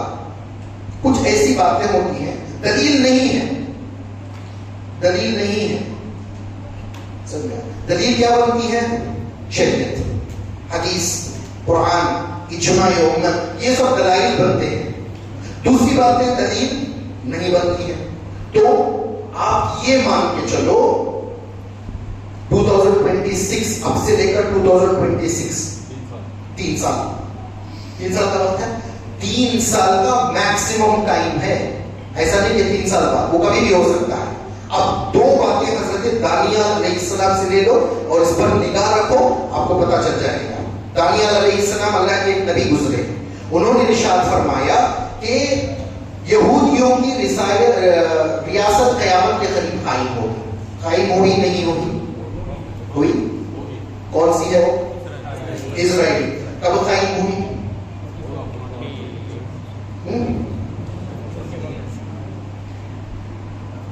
47 تو وہ آئے تھے, بیت المقدس میں آئے تھے, لیکن ریاست قائم ہونا, ان کی گورنمنٹ بننا, ان کا جھنڈا آنا, ان کی کنٹری کا نیم ڈکلیئر ہونا, وہ کب ہوا تھا؟ 73 میں. 73 19 73 میں. اب دیکھیے دانیال علیہ السلام نے کیا فرمایا, قرآن میں بھی بتایا گیا ہے کہ 2000 سال بعد قیامت کے قریب یہودیوں کو دوبارہ بسایا جائے گا. قرآن سے بھی ثابت ہے, حدیث سے بھی ثابت ہے, اور یہودی نصارہ کی کتابوں سے بھی ثابت ہے کہ 2000 سال بعد قیامت کے قریب یہودی دوبارہ بیت المقدس میں آباد ہوں گے. وہ آباد ہو چکے ہیں. دانیال علیہ السلام نے فرمایا یہودیوں کی ریاست بیت المقدس میں جو ہے قیامت کے قریب بنے گی, اور اس کے 50 سال بعد, بننے کے 50 سال بعد ان کا زوال ہوگا. اس کے فوراً بعد امام مہدی علیہ السلام دنیا میں تشریف لائیں گے. یہ حضرت دانیال علیہ السلام نے فرمایا. تو اب 1973 میں ان کی حکومت اگر قائم ہو گئی تو 50 سال ٹھیک 2023 میں کمپلیٹ ہو گئے, تو اس سے ان کا زوال شروع ہونا ہے. زوال کے فوراً بعد امام مہدی علیہ السلام کا ظہور ہونا ہے. ایک حدیث ہے, اور ایک حدیث ہے حضور صلی اللہ علیہ وسلم نے فرمایا ہے کہ ایک خلیفہ ہوگا, خلیفہ بادشاہ منسٹر جو بھی ہے سمجھے, اس کے مرنے پر 3 شہزادوں میں اختلاف ہوگا کرسی کو لینے کے لیے. ٹھیک ہے, 3 شہزادوں میں اختلاف ہوگا کرسی کو لینے کے لیے, لیکن کسی کو کرسی نہیں ملے گی. امام مہدی علیہ السلام کا ظہور ہو جائے گا. تو اب مجھے بتائیے, آج اگر آپ جا کر سعودی حکومت کے تعلق سے تحقیق کریں گے, تفتیش کریں گے, تو پتا چلے گا کہ 3 ایسے شہزادے موجود ہیں جو آپس کی کرسی کے لیے لڑ رہے ہیں. جانتے ہیں نہیں جانتے؟ نہیں جانتے تو جا کر آپ خود سرچ کر سکتے ہیں. یہ ایسی منگڑ بات نہیں ہے, جا کر آپ گوگل پر, نیوز چینلز پر وغیرہ آپ دیکھ سکتے ہیں کہ 3 شہزادے ایسے ہیں جو سلمان کے مرنے کے بعد سیٹ حاصل کرنے کے لیے لڑیں گے, اور وہ چاہتے ہیں کہ سیٹ انہیں مل جائے. حضور نے کیا فرمایا تھا, 3 شہزادے ہوں گے, خلیفے کی موت کے بعد کرسی حاصل کرنے کے لیے لڑیں گے. اس میں 3 میں سے کسی کو بھی سیٹ نہیں ملے گی, امام مہدی کا ظہور ہو جائے گا. تو اب دانیال علیہ السلام نے بتایا اس بادشاہ کی عمر جو ہے نا 90 کے آس پاس ہوگی جب وہ مرے گا. تو اب اٹھا کر دیکھو کنگ سلمان کی عمر 87 ایئرز ہے. ایسا نہیں کہا کہ 90 ایئرز میں مرے گا, 90 کے آس پاس سے مراد جو ہے 87 بھی ہو سکتا ہے, 88 بھی ہو سکتا ہے, 89 بھی ہو سکتا ہے نا. تو جیسے ہی وہ مرے گا اختلاف ہوگا, اس وقت امام مہدی کا ظہور ہو جائے گا. سمجھ میں؟ تو کتنے قریب ہے. نشانیاں عقل مند کے لیے, اہل عقل کے لیے نشانیاں ہوتی ہیں, اہل نفس کے لیے نہیں ہیں. اہل نفس کو نشانیاں دلیل کچھ کام نہیں دیتی ہیں. یہ تمام نشانیاں جو ہے اہل عقل کو کام دیتی ہے. عقل کا ہونا ضروری ہے. حضور نے فرمایا میرے دین کی اصل ہے عقل. جس کے پاس عقل ہی نہیں سمجھے وہ کچھ نہیں کر سکتا. تو ان تمام باتوں سے پتہ یہ چلا کہ امام مہدی علیہ السلام کا ظہور بالکل قریب ہے. اب بالکل قریب ہے تو اس سے پہلے کیا ہونے والا ہے. اللہ کے رسول صلی اللہ علیہ وسلم نے فرمایا تم میں سے 66% یعنی 66% لوگ ختم ہو جائیں گے. اس کے بعد میں امام مہدی کا ظہور ہوگا. 66% لوگ ختم ہو جائیں گے, اس کے بعد میں امام مہدی کا ظہور ہوگا. اگر 3 سال بھی مان لیا جائے امام مہدی کا ظہور کو, تو ان 3 سالوں کے اندر 66% ورلڈ کا پاپولیشن ختم ہو جائے گا. تو حساب اگر لگا کر دیکھیں تو صرف انڈیا میں 80 کروڑ لوگ مر جائیں گے. یہ میری بات نہیں ہے, اللہ کے رسول صلی اللہ علیہ وسلم کی بات ہے. جب کوئی انکار کرے نا تو سوچ سمجھ کر انکار کرے. اگر میں کوئی بھی بات بولوں نا, آپ مجھے انکار کرو, آپ کے ایمان میں ذرہ برابر فرق نہیں آئے گا.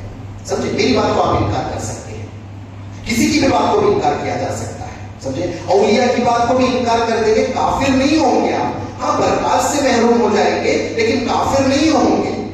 لیکن اللہ کے رسول صلی اللہ علیہ وسلم ہی کی بات کو انکار کر دیں گے تو پھر آپ کا کیا کرنا. ہاں, تو جو باتیں میں بیان کر رہا ہوں اللہ کے رسول صلی اللہ علیہ وسلم کی بتائی ہوئی باتیں. اگر آپ انکار کر رہے ہیں تو کس کو انکار کر رہے ہیں. کسی بھی عالم کو پوچھو یہ حدیث ہے یا نہیں ہے, بس یہ حضور نے فرمایا ہے یا نہیں فرمایا ہے, بس آپ کو خود سب کچھ پتا چل جائے گا. تو وقت بہت قریب ہے. اب یہ سال آپ دیکھیں گے مارچ سے معاملے شروع ہوں گے. یہ مارچ سے معاملے شروع ہو جائیں گے. میں نے بتایا تھا آپ کو مارچ سے معاملے شروع ہو جائیں گے. اس کے بعد خستہ لوگوں میں پریشانیاں, مصیبات اور لوگوں کا مرنا, جنگیں وغیرہ, یہ سب ابھی سے شروع ہونے والا ہے. تب شروع ہونا ہے تو ہمیں کیا کرنا ہے؟ ہماری جان ہے، ہمیں ابھی زندگی ملی ہے، اب تک تو کچھ نہیں کیا ہے، کم سے کم اب کوشش کر کے اللہ اس کے رسول کے لیے کچھ نہ کچھ کرنا، ارادہ مصمم بنانا کہ مجھے روز اللہ اس کے رسول کو راضی کرنے کے لیے کچھ نہ کچھ کرنا، دین کی خدمت کرنا، امت کے لیے دعا کرنا، اور سب سے پہلے آپ شریعت و سنت کے پابند ہونا، فرائض واجبات پر جم جانا، پنج وقتہ نماز پڑھنا، ہے نا، یہ تمام چیزیں اشد ضروری ہیں. اگر یہ نہیں ہے تو ختم ہو جائے گا، برباد ہو جائے گا. ٹھیک ہے، تو مختصر خطاب کرنا، میں نے بتا دیا تھا میں خطاب چھوڑ چکا ہوں، میرا موڈ ہی نہیں ہوتا ہے خطاب کرنے کا. بس آپ نے بلا لیا، آپ نے بولا کہ کچھ باتیں بولو تو میں نے اپنی باتیں بول دی. اگر آپ کو کچھ سوال جواب کرنے ہیں تو آپ کر سکتے ہیں. سوال جواب ہے کہ کوئی سوال جواب آپ کے؟ سوال جو ہے نا ایسا پوچھیے وہ ضرورت ہو آپ کی، بس سوال پوچھنے کے لیے مت پوچھیے. وعلیکم السلام. غزوہ ہند کی تاریخ، اچھا دیکھیے، تاریخ حضور نے نہیں بتائی، حضور نے تاریخ نہیں بتائی تو ہمیں بھی تاریخ کا پتہ نہیں ہے. لیکن اتنا ہے کہ وہ کبھی بھی شروع ہو سکتا ہے. غزوہ ہند کو یاد رکھیے، سب سے پہلے پاکستان اور انڈیا کی لڑائی غزوہ ہند نے کی ہے. غزوہ کہتے کس کو ہیں؟ جس کو حضور نے حکم دیا ہو، یا حضور نفس نفیس جس میں شرکت فرمایا ہو، اس کو غزوہ کہتے ہیں. ٹھیک ہے، اب ظاہر سی بات ہے حضور اپنے روضے اطہر میں ہیں، سمجھے، اب جنگ کے لیے باہر نکل کر نہیں آئیں گے، لیکن اس کو غزوہ اس لیے بولتے ہیں عام حساب سے کیونکہ حضور نے اس کے بارے میں حکم دے رکھا ہے پہلے سے. تو اس کے اندر جا کر لڑائی کرنا یہ حضور ہی کے حکم کے تحت ہے، اس لیے اس کو غزوہ کہتے ہیں. تو حضور نے بتا دیا یہ ہوگا. کب ہوگا؟ امام مہدی علیہ السلام کے ظہور کے بعد ہوگا. جب امام مہدی لشکر بھیجیں گے، وہ لشکر جب آ کر لڑے گا تب اس کو غزوہ کہیں گے. اس سے پہلے دوسرے کنٹریز مل کر آپس میں لڑیں گے تو اس کو غزوہ نہیں کہا جا سکتا. اور اس کا ٹائم لائن بالکل قریب ہے. میں یہ تو نہیں بتا سکتا آپ کو کہ غزوہ کب شروع ہوگا، یہ بتا سکتا ہوں کہ کب ختم ہوگا. وہ 2028 میں غزوہ ختم ہو جائے گا. بولیں گے دلیل کیا ہے؟ دلیل میرے ویڈیوز موجود ہیں اس تعلق سے، آپ کو دیکھ لیں، آپ کو پتہ چل جائے گا کہ 2028 ہی میں غزوہ ختم ہو جائے گا. جیسے ہی غزوہ ختم ہو جائے گا عیسیٰ علیہ السلام کا نزول ہے. اچھا سوال اور؟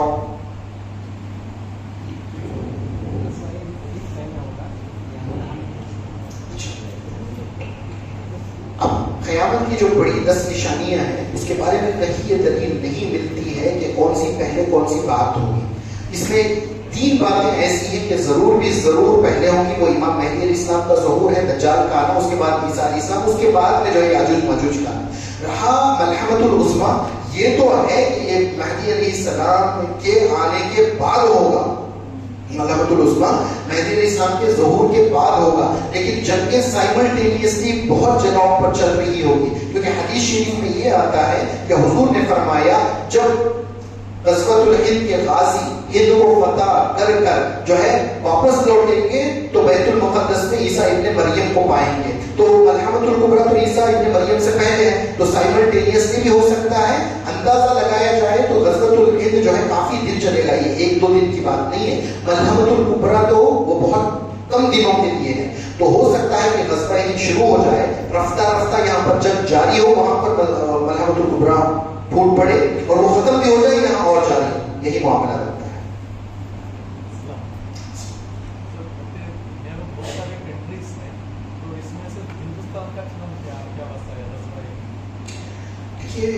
یہ تو اللہ اس کے رسول صلی اللہ علیہ وسلم بہتر جانتے ہیں. حدیث شریف میں یہ بات آئی ہے کہ بولے جو شہداء غزوہ ہند کے ہوں گے نا، اللہ ان کو کون سا مقام عطا فرمائے گا؟ جیسے شہداء بدر کا.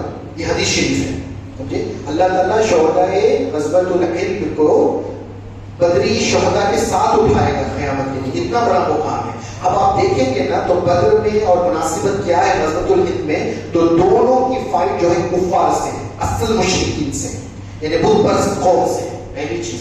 اور دوسری بات، دونوں جو ہے شدید قسم کے لوگ تھے، غلیظ قسم کے لوگ تھے، سمجھے؟ تو ان باتوں کو دیکھا جائے تو اس کی مناسبت ہے، تو اس وجہ سے بولا ہو، لیکن اللہ اس کے رسول بہتر جانتے ہیں کہ کیوں بولا ہوگا، سمجھے؟ لیکن ہمیں کیا بولا گیا ہے کہ جو اس میں حصہ لے اس کا مقام اتنا بلند کہ ہمیشہ کے لیے جہنم سے وہ بنی ہو گیا اور افضل الشہداء کا لقب مل گیا۔ ابو ہریرہ رضی اللہ تعالیٰ عنہ نے فرمایا اگر میں اس وقت موجود رہوں تو اپنا سارا نیا پرانا مال سب کچھ اس میں جھونک دوں گا اور اس میں حصہ لوں گا، سمجھے؟ تو اب ہمیں تو یہ دیکھنا چاہیے کہ صحابی نے اس سے کیا عرض کیا ہے، کیا کیا ہے، کیا کرنا چاہتے ہیں صحابی، تو ہمیں بھی وہی کرنے کی نیت کرنا ہے بس۔ اب بولیں گے نا بہت سارے لوگوں کو جہاد کے بارے میں خیال ہی نہیں جاتا ہے نا، خیال ہی نہیں جاتا ہے۔ یاد رکھو آخری زمانے میں حدیث ہے، نعیم بن حماد رضی اللہ تعالیٰ عنہ امام بخاری کے استاد ہیں، انہوں نے فرمایا جس مسلمان کے دل میں جد و جہد جہاد کرنے کا جذبہ نہیں رہے گا وہ منافقت کی موت مرے گا، منافقت کی موت مرے گا، سمجھے؟ تو اب طے کر لو اللہ کی بارگاہ میں مومن بن کر جانا چاہتے ہیں یا منافق؟ دین کے لیے سب کچھ بھول جاؤ، اپنے آپ کو، اپنے نفس کو، اپنی دنیا، اپنے گھر بار سب کو، دین کے لیے سب کچھ لٹاؤ، سمجھے؟ تبھی کچھ ہو پائے گا۔ اب لوگ ڈرتے ہیں نا، موت سے ڈرتے ہیں۔ حضور نے فرمایا آخری زمانے میں یہ امت پست جو ہو گئی ہے اس کا سبب صرف یہ ہے کہ ان کے اندر موت کا خوف آ گیا ہے۔ یہ نہیں ہوتا تو یہ پست نہیں ہوتی، موت کا خوف۔ موت کیا ہے؟ موت تو آنی ہی ہے، آنی ہی ہے نا، پتہ نہیں کیسے آئے۔ اور سکرات کا جو عالم ہوتا ہے وہ بھی بہت سخت ہوتا ہے، لیکن شہید کے بارے میں حضور نے کیا فرمایا ہے؟ شہید جب مرے گا تو اس کو جو ہے اتنا بھی درد نہیں ہوگا جتنا چیٹی کاٹنے سے ہوتا ہے۔ تو بتاؤ سکرات والی درد والی موت میں مرنا بہتر ہے یا شہادت والی باعزت موت دینا بہتر ہے؟ بتاؤ، ہے نا؟ تو اس میں ڈرنے والی بات نہیں ہے۔ اللہ کی ایک تجلی شہید کو دیکھنے کو ملتی ہے شہادت کے بعد، وہ کسی کو نہیں ملتی۔ یہ ایسی بڑی نعمت ہے کہ جنت میں سب چلے جانے کے بعد کوئی جنت کے باہر آنا پسند نہیں کرے گا سوائے شہیدوں کے۔ شہید جو ہے جنت میں جانے کے بعد بھی تمنا کریں گے اللہ دوبارہ دنیا میں بھیج، دوبارہ شہادت کا موقع عطا فرما تاکہ وہ تجلی دیکھنے جائے۔ تو وہ ایک ایسا انعام ہے نا، وہ تو شہادت سے ہی ملے گا۔ تو جذبہ انسان کے اندر ہونا چاہیے، سمجھے؟ اس چیز کا اب یہ سوچیں کہ میرے اندر تو طاقت نہیں۔ اگر میں اپنے بارے میں بولوں نا تو جتنی آپ لوگ بیٹھے ہوئے ہیں سب سے کمزور میں ہوں، سب سے کمزور میں ہوں، میرے اندر کوئی طاقت نہیں ہے۔ تو طاقت کی بنیاد پر آپ جدوجہد کریں گے؟ بولے نہیں، توکل پر کریں گے، اللہ کی توکل کر، اللہ پر توکل کر کے کریں گے، اپنے اوپر بھروسہ کر کے نہیں، اللہ پر توکل کر کے، سمجھے؟ اب بولتے ہیں نا کہاں ہے وہ صحابہ، ان کی ضرورت ہے، وہ اپنی جگہوں پر ہے۔ اب ہم تو لین دین کرنے والے ہیں، سنی جو دنیا سے گزر گئے ان سے بھی لین دین کرتے ہیں نا، کبھی فاتحہ خانی کر کے فاروق اعظم سے بھی مانگو، مولا کائنات سے بھی مانگو کہ جو ذوق، جو ہمت، جو طاقت آپ کو اللہ نے دی تھی اس کا صدقہ ہمیں عطا فرمائے تاکہ ہمیں بھی دین کی خدمت کا شرف مل جائے۔ یہ مانگو، یہ مت مانگو میری دکان یہ ہو جائے، میرا مکان یہ ہو جائے، یہ واحد چیزیں مت مانگو، یہ واحد، کیونکہ یہ سب چیزیں ختم ہونے والی ہیں، لیکن یہ چیزیں مانگیں گے تو یہ داعی نہیں ہے، سمجھے؟ تو جذبہ بڑھاؤ۔ اور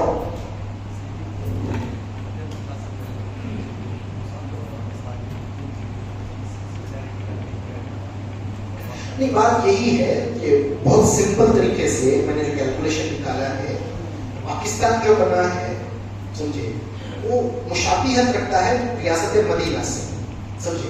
آپ بولے کہ کیسے؟ بولے مدینے کا نام ہے طیبہ۔ طیبہ کس کو کہتے ہیں؟ پاک جگہ کو۔ ابھی یہ عربی میں طیبہ ہے، اردو میں کیا؟ پاکستان۔ سمجھ میں آ گئی بات؟ دیکھیے اب دوسری بات یہ ہے کہ جو بھی کام مدینہ شریف میں ایک سال میں ہوا ہے وہی کام پاکستان میں 10 ایئرس میں ہوا ہے، تو 10 ایئرس ہو گیا۔ تو ہجرت کے کتنے سال بعد مکہ فتح ہوا؟ سمپل اس میں بتا رہا ہوں میں، 8 ایئرس بعد فتح ہوا۔ تو اب فتح الہند کب ہونا چاہیے؟ 80 سال بعد۔ تو کیلکولیٹ کرنے آپ کو ڈیٹ مل جائے گا۔ میں نے صرف 2-3 باتیں بتائی، ہر بات سملیرٹی ہے، ہر بات۔ پہلی جنگ میں مسلمانوں کو کامیابی ملی تو پہلی جنگ میں ان کو کامیابی ملی، سمجھے؟ جنگ احد میں ان کو جو ہے دوسری جنگ میں پرابلم ہوا تو ان کو بھی دوسری جنگ میں پرابلم ہوا۔ سمجھے؟ تو یہ کیلکولیشن بہت وسیع ہے، میں یہاں پر بولنا مناسب نہیں سمجھ رہا ہوں کسی وجہ سے. اس کا پورا ویڈیو آڈیو سب آپ لوگوں کے پاس موجود ہے، جس کو چاہیے کوسل پیسے میں لے لیجیے، وہ موجود ہے، وہ سب ریکارڈنگ پوری ڈیٹیل میں کیلکولیشن موجود ہے. اس جگہ پر بیٹھ کر یہ باتیں کرنا زیادہ مناسب نہیں ہے.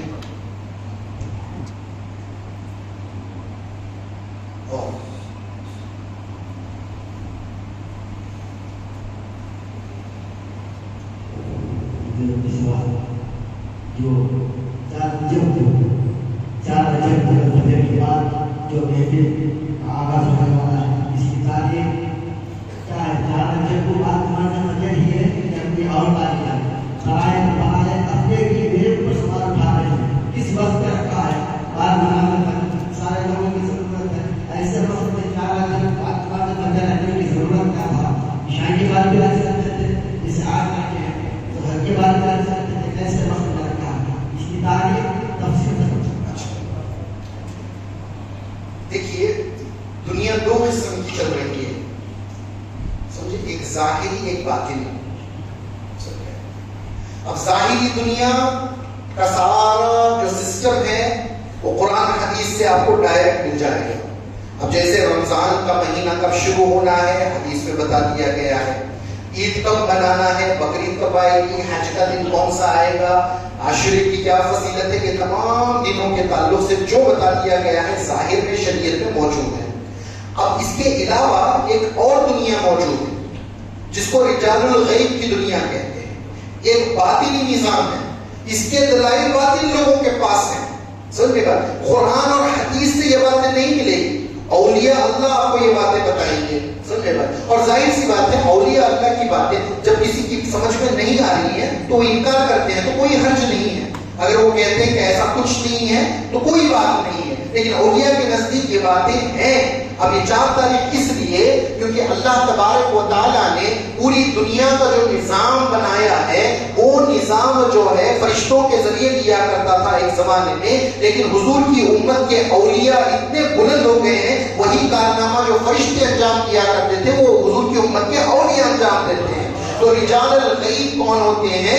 یہ ایسے مردان خدا ہوتے ہیں، ظاہر میں ہم میں سے ہو سکتے ہیں، کوئی ان کو پہچان نہیں سکے گا. ہو سکتا ہے کہ وہ ٹھیلا لے کر گھوم رہا ہو، فروٹ کاٹ کے راستوں میں بیچ رہا ہو، لیکن آپ کو معلوم نہیں کہ وہ رجال الغیب میں سے ہو سکتا ہے. تو 100 لوگ رجال الغیب ہوتے ہیں. یہ کیوں 100 لوگ رجال الغیب ہوتے ہیں؟ کیونکہ اللہ تبارک و تعالیٰ کے 100 نام ہیں، 99 نام قرآن پاک میں اللہ پاک نے بیان فرمائے ہیں، ایک نام کو جو ہے مخفی رکھا ہے. یہ حدیث سے ثابت ہے کہ 100 نام اللہ کے قرآن پاک میں موجود ہیں، 99 نام ظاہر فرمایا ہے، ایک نام باطن میں رکھا ہے. تو ہر جو ظاہر نام ہے، ایک ایک نام کا ایک ایک ولی ہر زمانے میں مظہر ہوتا ہے. تو 99 اولیاء اس کے مظہر بنتے ہیں. اور تعجب کی بات یہ ہے کہ جو رزق کے اوپر معمور کیے گئے اولیاء اللہ ہیں یہ 4 ہیں، ایک مشرق میں، ایک مغرب میں، ایک شمال میں، ایک جنوب میں.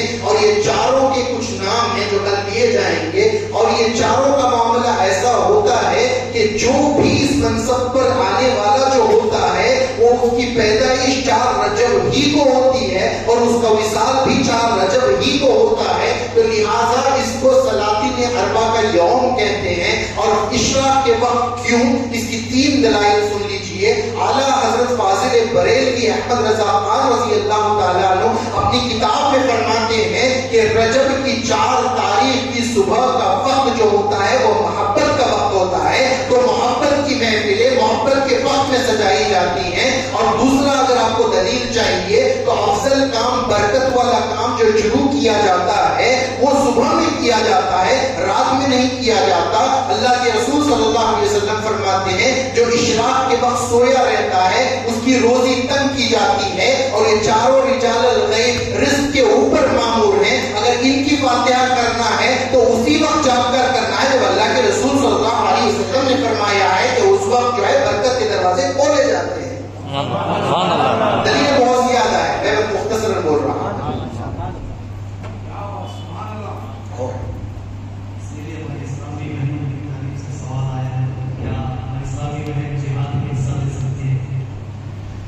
دیکھیے یہاں پر ایک جہاد جو ہے نا جب آئے موقع تو کرنا الگ چیز ہے.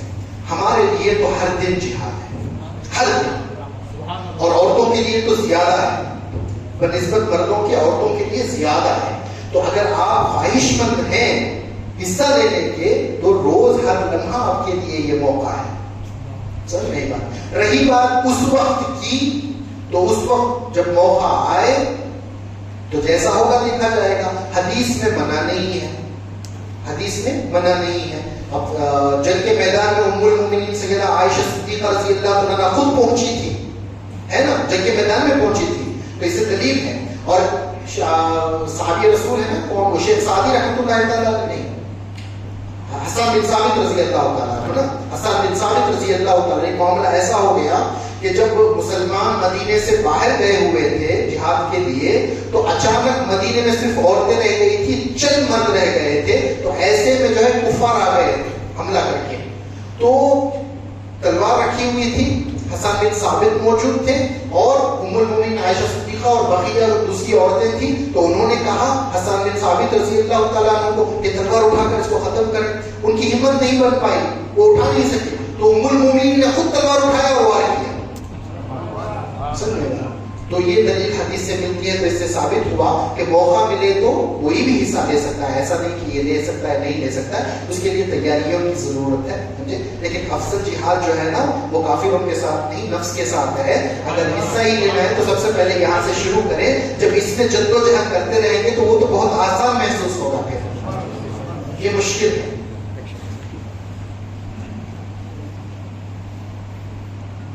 اب ہمیں کرنا کیا چاہیے؟ ریشم جمع کر کے رکھنا چاہیے. اب اس کے اوپر بھی کچھ لوگ بولتے ہیں ریشم جمع کر کے رکھنا یہ مومن ایمان کی نشانی نہیں ہے. ہمارے اولیاء تصوف میں سب بیان فرمائے ہیں کہ مومن وہ نہیں ہے جو ذخیرہ کرتا ہے, کل کے لیے چھوڑتا نہیں, وہ اللہ پر توکل کرتا ہے. یہ سب باتیں بولتے ہیں, سمجھے, لیکن یہ کورے ہیں علم سے. ایسے باتیں کرنے والے کورے ہیں علم سے.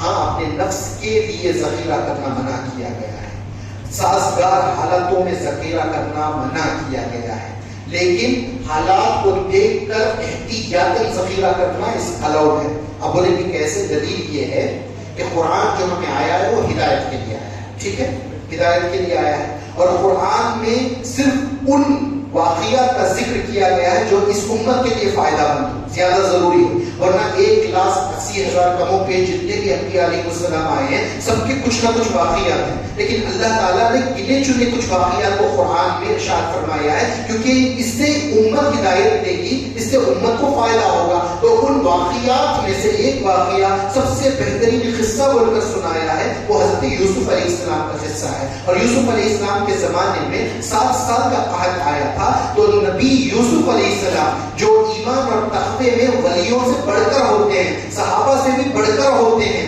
کوئی بھی نبی جو سب سے کم درجے کا نبی بھی ہوگا اس کے قدموں تک ابو بکر, عمر, عثمان, علی, غوث و خواجہ نہیں پہنچ سکتے ہیں. دوسرا تو کیا آپ کہنا. تو ایسے ایمان رکھنے والے نبی نے مشورہ دیا شاہ مصر کو کہ 7 سال کا غلہ جو ہے جمع کر کے رکھا جائے, 7 سال کا غلہ رکھا جائے. تو نبی کے اوپر نبی توکل نہیں کرتا کیا؟ نبی کے اندر توکل کی صفت بہت, وہ تو سخت درجہ ہوتی ہے نبیوں کے اندر, امتیوں کے اندر بہت کم ہوتی ہے. تو توکل یہ نہیں ہے کہ ذخیرہ کرنا نہیں کرنا, وقت ضرورت پر حالات کو دیکھ کر اقدام اٹھانا جائز ہے. تو قرآن نے فرمایا 7 سال کا ذخیرہ, 7 سال کا واقعہ بیان ہو رہا ہے. اب پتا چلا کہ امام مہدی کے بھی جدوجہد کے 7 سال ہیں. تو 7 سال کا ذخیرہ اگر آپ کے اندر ہمت طاقت ہے تو کر لیں, نہیں تو جتنا ہو سکے اتنا کر لیں. تو اب جو ہے مارچ اپریل کے بعد میں آپ دیکھیں گے قیمتیں غذا کی ڈبل ٹرپل ہوتی چلی جائیں گی. میں آپ کو یہ کہانی نہیں سنا رہا ہوں, میں بہت دور کا واقعہ نہیں بتا رہا ہوں, میں زیادہ 2-3 مہینے کی باتیں بتا رہا ہوں. 2-3 مہینے کے اندر غذا کی قیمتیں جو ہے آسمان چھوئے گی. جو معاملہ شری لنکا کا ہوا ابھی پاکستان میں ہو رہا ہے, 3-4 مہینے کے اندر وہ معاملہ ہندوستان میں ہوگا. تو عقل مند وہی ہے جو اس وقت ذخیرہ کر کے رکھ لے, ٹھیک ہے, سمجھ میں آ رہی ہے بات. اور اس کے بعد میں دجالی فتنہ آئے گا. یہ فتنہ کیا آئے گا کہ بولیں گے اناج دنیا میں دستیاب نہیں ہے, کیونکہ موسم کی وجہ سے یہ کسانوں کی ہڑتال کی وجہ سے، یوکرین اور رشیا کی وار کی وجہ سے وغیرہ وغیرہ وغیرہ کہیں پر بھی کھیتی ٹھیک سے نہیں ہو رہی ہے تو پوری دنیا میں غلہ ختم ہو گیا ہے، تو لہٰذا یہ اپنی طرف سے آرٹیفیشل بنایا ہوا غلہ پہنچائیں گے. لوگوں کو لگے گا کہ نہیں گیہوں آ گیا ہے مارکیٹ میں، چاول آ گیا ہے، لیکن یہ پودوں سے اگا ہوا اناج نہیں ہے، فیکٹری میں بنا ہوا پلاسٹک کا اناج ہوگا. وہ کھانے سے آپ بیمار ہوں گے اور اس سے موتیں عام ہو جائیں گی. تو اس لیے بہتر یہ ہے کہ ابھی اس کو ذخیرہ کیا جائے جتنی اپنی طاقت ہو. جب طاقت نہیں ہے، طاقت جواب دے دے، آپ کے اندر حیثیت نہیں ہے، تب کیا کریں؟ پیسہ بھی نہیں ہے آپ کے پاس، تب کیا کریں؟ تب تقوی اختیار کر کر سبحان اللہ الحمدللہ ولا الہ الا اللہ واللہ اکبر پڑھتے رہا کریں، کیونکہ حضور نے فرمایا میری امت کا اس وقت جب ان کے پاس غذا موجود نہیں رہے گی، وہ یہ تسبیح انہیں غذا کا کام دے گی. یہ حدیث شریف ہے. اسماء بنت قیس رضی اللہ تعالیٰ عنہ اس کی راوی ہے، سمجھیں یہ حدیث موجود ہے. لیکن یہ اس وقت جب آپ کے پاس واقعیتاً کچھ بھی باقی نہیں رہا، تو اس وقت اطمینان سے توکل کر کے وضو کر کے سبحان اللہ دل سے اللہ کی تسبیح، اللہ کی تکبیر بیان کرتے رہیں، انشاءاللہ اللہ تبارک و تعالیٰ آسان فرما دے گا. بس کیونکہ ہم لوگ جو آئے ہیں وہ کل کے لیے آئے ہیں، اصل فاتحہ کل کی ہے، اور وہ کیونکہ فجر کے فوراً بعد اشراق کے وقت شروع کرنا ہے اور 3 گھنٹے مکمل فاتحہ چلے گی. ٹھیک ہے، تو ایسی صورتحال میں آپ لوگ جو ہے تھوڑا آرام کر لینا بہتر ہے. ایسا نہ ہو کہ آدھی رات تک بیٹھ کر فجر کو ہی قضا کر لیں. فجر میں ہی قضا ہونی چاہیے. فاتحہ کرنا مستحب ہے، فجر کا پڑھنا فرض ہے. سمجھنے بات ایک واقعہ بتاتا ہوں. حضور صلی اللہ علیہ وسلم کے پاس ایک صحابی آئے، یا رسول اللہ مجھ سے یہ گناہ ہو گیا. حضور نے نظر انداز کیا، چھوٹو چھوٹو کوئی بات نہیں، اللہ کی رحمت بڑی ہے. بولے یا رسول اللہ واقعیت بہت بڑا گناہ ہو گیا. رہنے تو چھوڑو، اللہ کی رحمت بہت بڑی ہے. بہت بولا رہنے تو کیا بہت بڑا گناہ ہو گیا، اتنا بڑا کیا گناہ ہو گیا، چھوڑو چھوڑو. لیکن آخر میں تنگ آ کر حضور نے فرمایا کتنا بڑا گناہ ہو گیا، کیا فجر کی نماز قضا ہو گئی؟ تو حضور کے نزدیک بڑا گناہ کیا ہے؟ فجر کی نماز قضا ہونا. تو مستحب کاموں میں وقت لگا کر جو ہے فرض کو چھوڑ دینا یہ زیبا نہیں دیتا. یاد رکھو ہمارا مزاج بدل گیا ہے. ہم لوگ کیا سمجھتے ہیں فاتحہ خوانی کریں گے تو جتنی برکات آئیں گی وہ کسی میں نہیں آئیں گی. واقعیتاً فاتحہ خوانی کرنے سے برکات ملتی ہیں، آپ کو عرس کرنے سے برکات ملتی ہیں، میلاد کی مجالس سجانے سے برکات ملتی ہیں. لیکن جتنی برکات فرائض اور واجبات پر عمل کرنے سے ملتی ہیں، ایسی برکات کسی نفلی عبادت میں نہیں ملتی. یقین جانو. ہاں آپ فرائض پر پابند ہو گئے، واجبات پر پابند ہو گئے، اس کے بعد میں آپ ہلکا سا کوئی کام بھی کریں گے نا تو آپ کو ایسے لگے گا جیسے پہاڑوں کی برکات مل رہی ہے. تو یہ نتیجہ ہے وہ فرائض کا، درجے کا. فرائض پر عمل کر کے بعد میں مستحب پر عمل کرنا. سمجھے؟ اس کی مثال اور دے دوں. اگر کوئی عورت ہے اس کے پاس بہت ہی زیادہ گہنے ہیں، ہیرے جواہرات گہنے ہیں، وہ اچھا لباس پہن کر گہنے پہن کر آئیں گی تو اس کی عزت کا عالم کیا ہوگا؟ اگر وہ بہرینہ کپڑوں کے بغیر زیور صرف پہن کر آ جائیں گی تو اس کا معاملہ کیا ہوگا؟ بتائیے. اس کے زیور کے باوجود اسے کوئی عزت کی نگاہ سے دیکھے گا؟ نہیں دیکھے گا. کیوں؟ کیونکہ وہ سطر کا چھپانا تو فرض تھا. سطر کا چھپانا فرض تھا. اگر وہ گہنے نہ بھی پہنتی، ڈھک کر آتی، تب بھی لوگ اسے عزت کی نگاہ سے دیکھتے. تو یہی معاملہ بندے کا اللہ کے سامنے ہے کہ جو فرائض پر عمل کرے گا اس نے بہت بڑا کارنامہ انجام دیا. فرائض کو چھوڑ کر مستحبات میں لگ جائے گا، اس کی مثال ایسی ہے جیسے گہنے تو لاد لیے ہیں لیکن بہرنا پھر رہا ہے. تو پہلے فرائض واجبات پر عمل کرو، پھر مستحبات پر.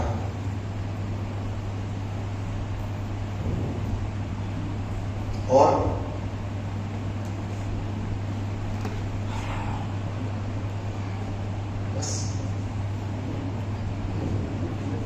جی کل فجر کو آنا ہے آپ لوگوں کو. فجر کی نماز کے فوراً بعد ناشتے کا انتظام ہوگا. ناشتے کے بعد اشراق کے وقت میں ہم فاتحہ خوانی شروع کریں گے. 3-3.5 گھنٹے لگ جائیں گے. لہٰذا آپ سب لوگ آرام کریں. انشاءاللہ کل ملاقات کریں گے. ابھی مسافہ وغیرہ آج ہی کر لیجیے گا کیونکہ کل محفل کے بعد فوراً میں رخصت ہو جاؤں گا. کل مصافحہ کرنے کا موقع نہیں مل پائے گا. تو ابھی ہم لوگ ایک دوسرے سے ملیں گے. بیٹھ جائیے, 2 منٹ دعا کر لیتے ہیں مجلس سے پہلے, مجلس ختم کرنے سے پہلے دعا کر لیتے ہیں انشاءاللہ. دعا دعا فرمائیں, دعا فرمائیں, بیٹھ دعا فرمائیں.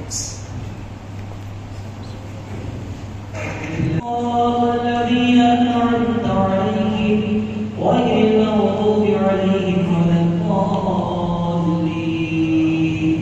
بسم الله الرحمن الرحيم.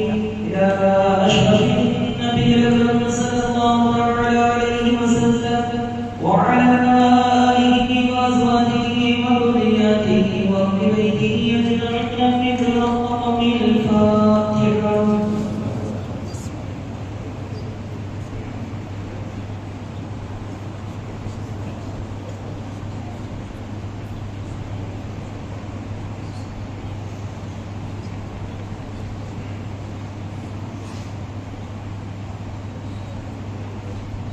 بسم الله الرحمن الرحيم. الحمد لله رب العالمين.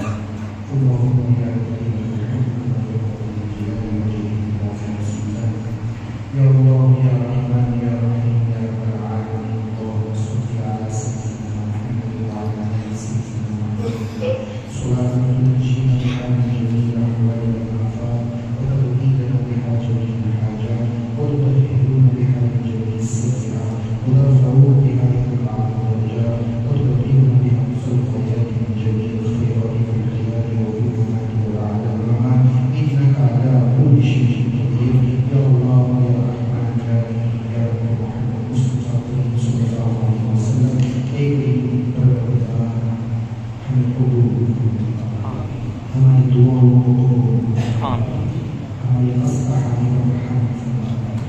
ہماری معیشتوں کو مسر ہمارے خوف کو امن دے, ہماری پریشانیوں کو ظاہر کرنا.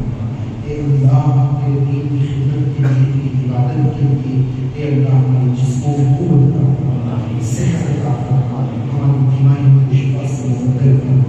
اے اللہ ہماری نزدیکی کو دور فرما. اے تیری پروردگار ہمیں تقوی نصیب فرما.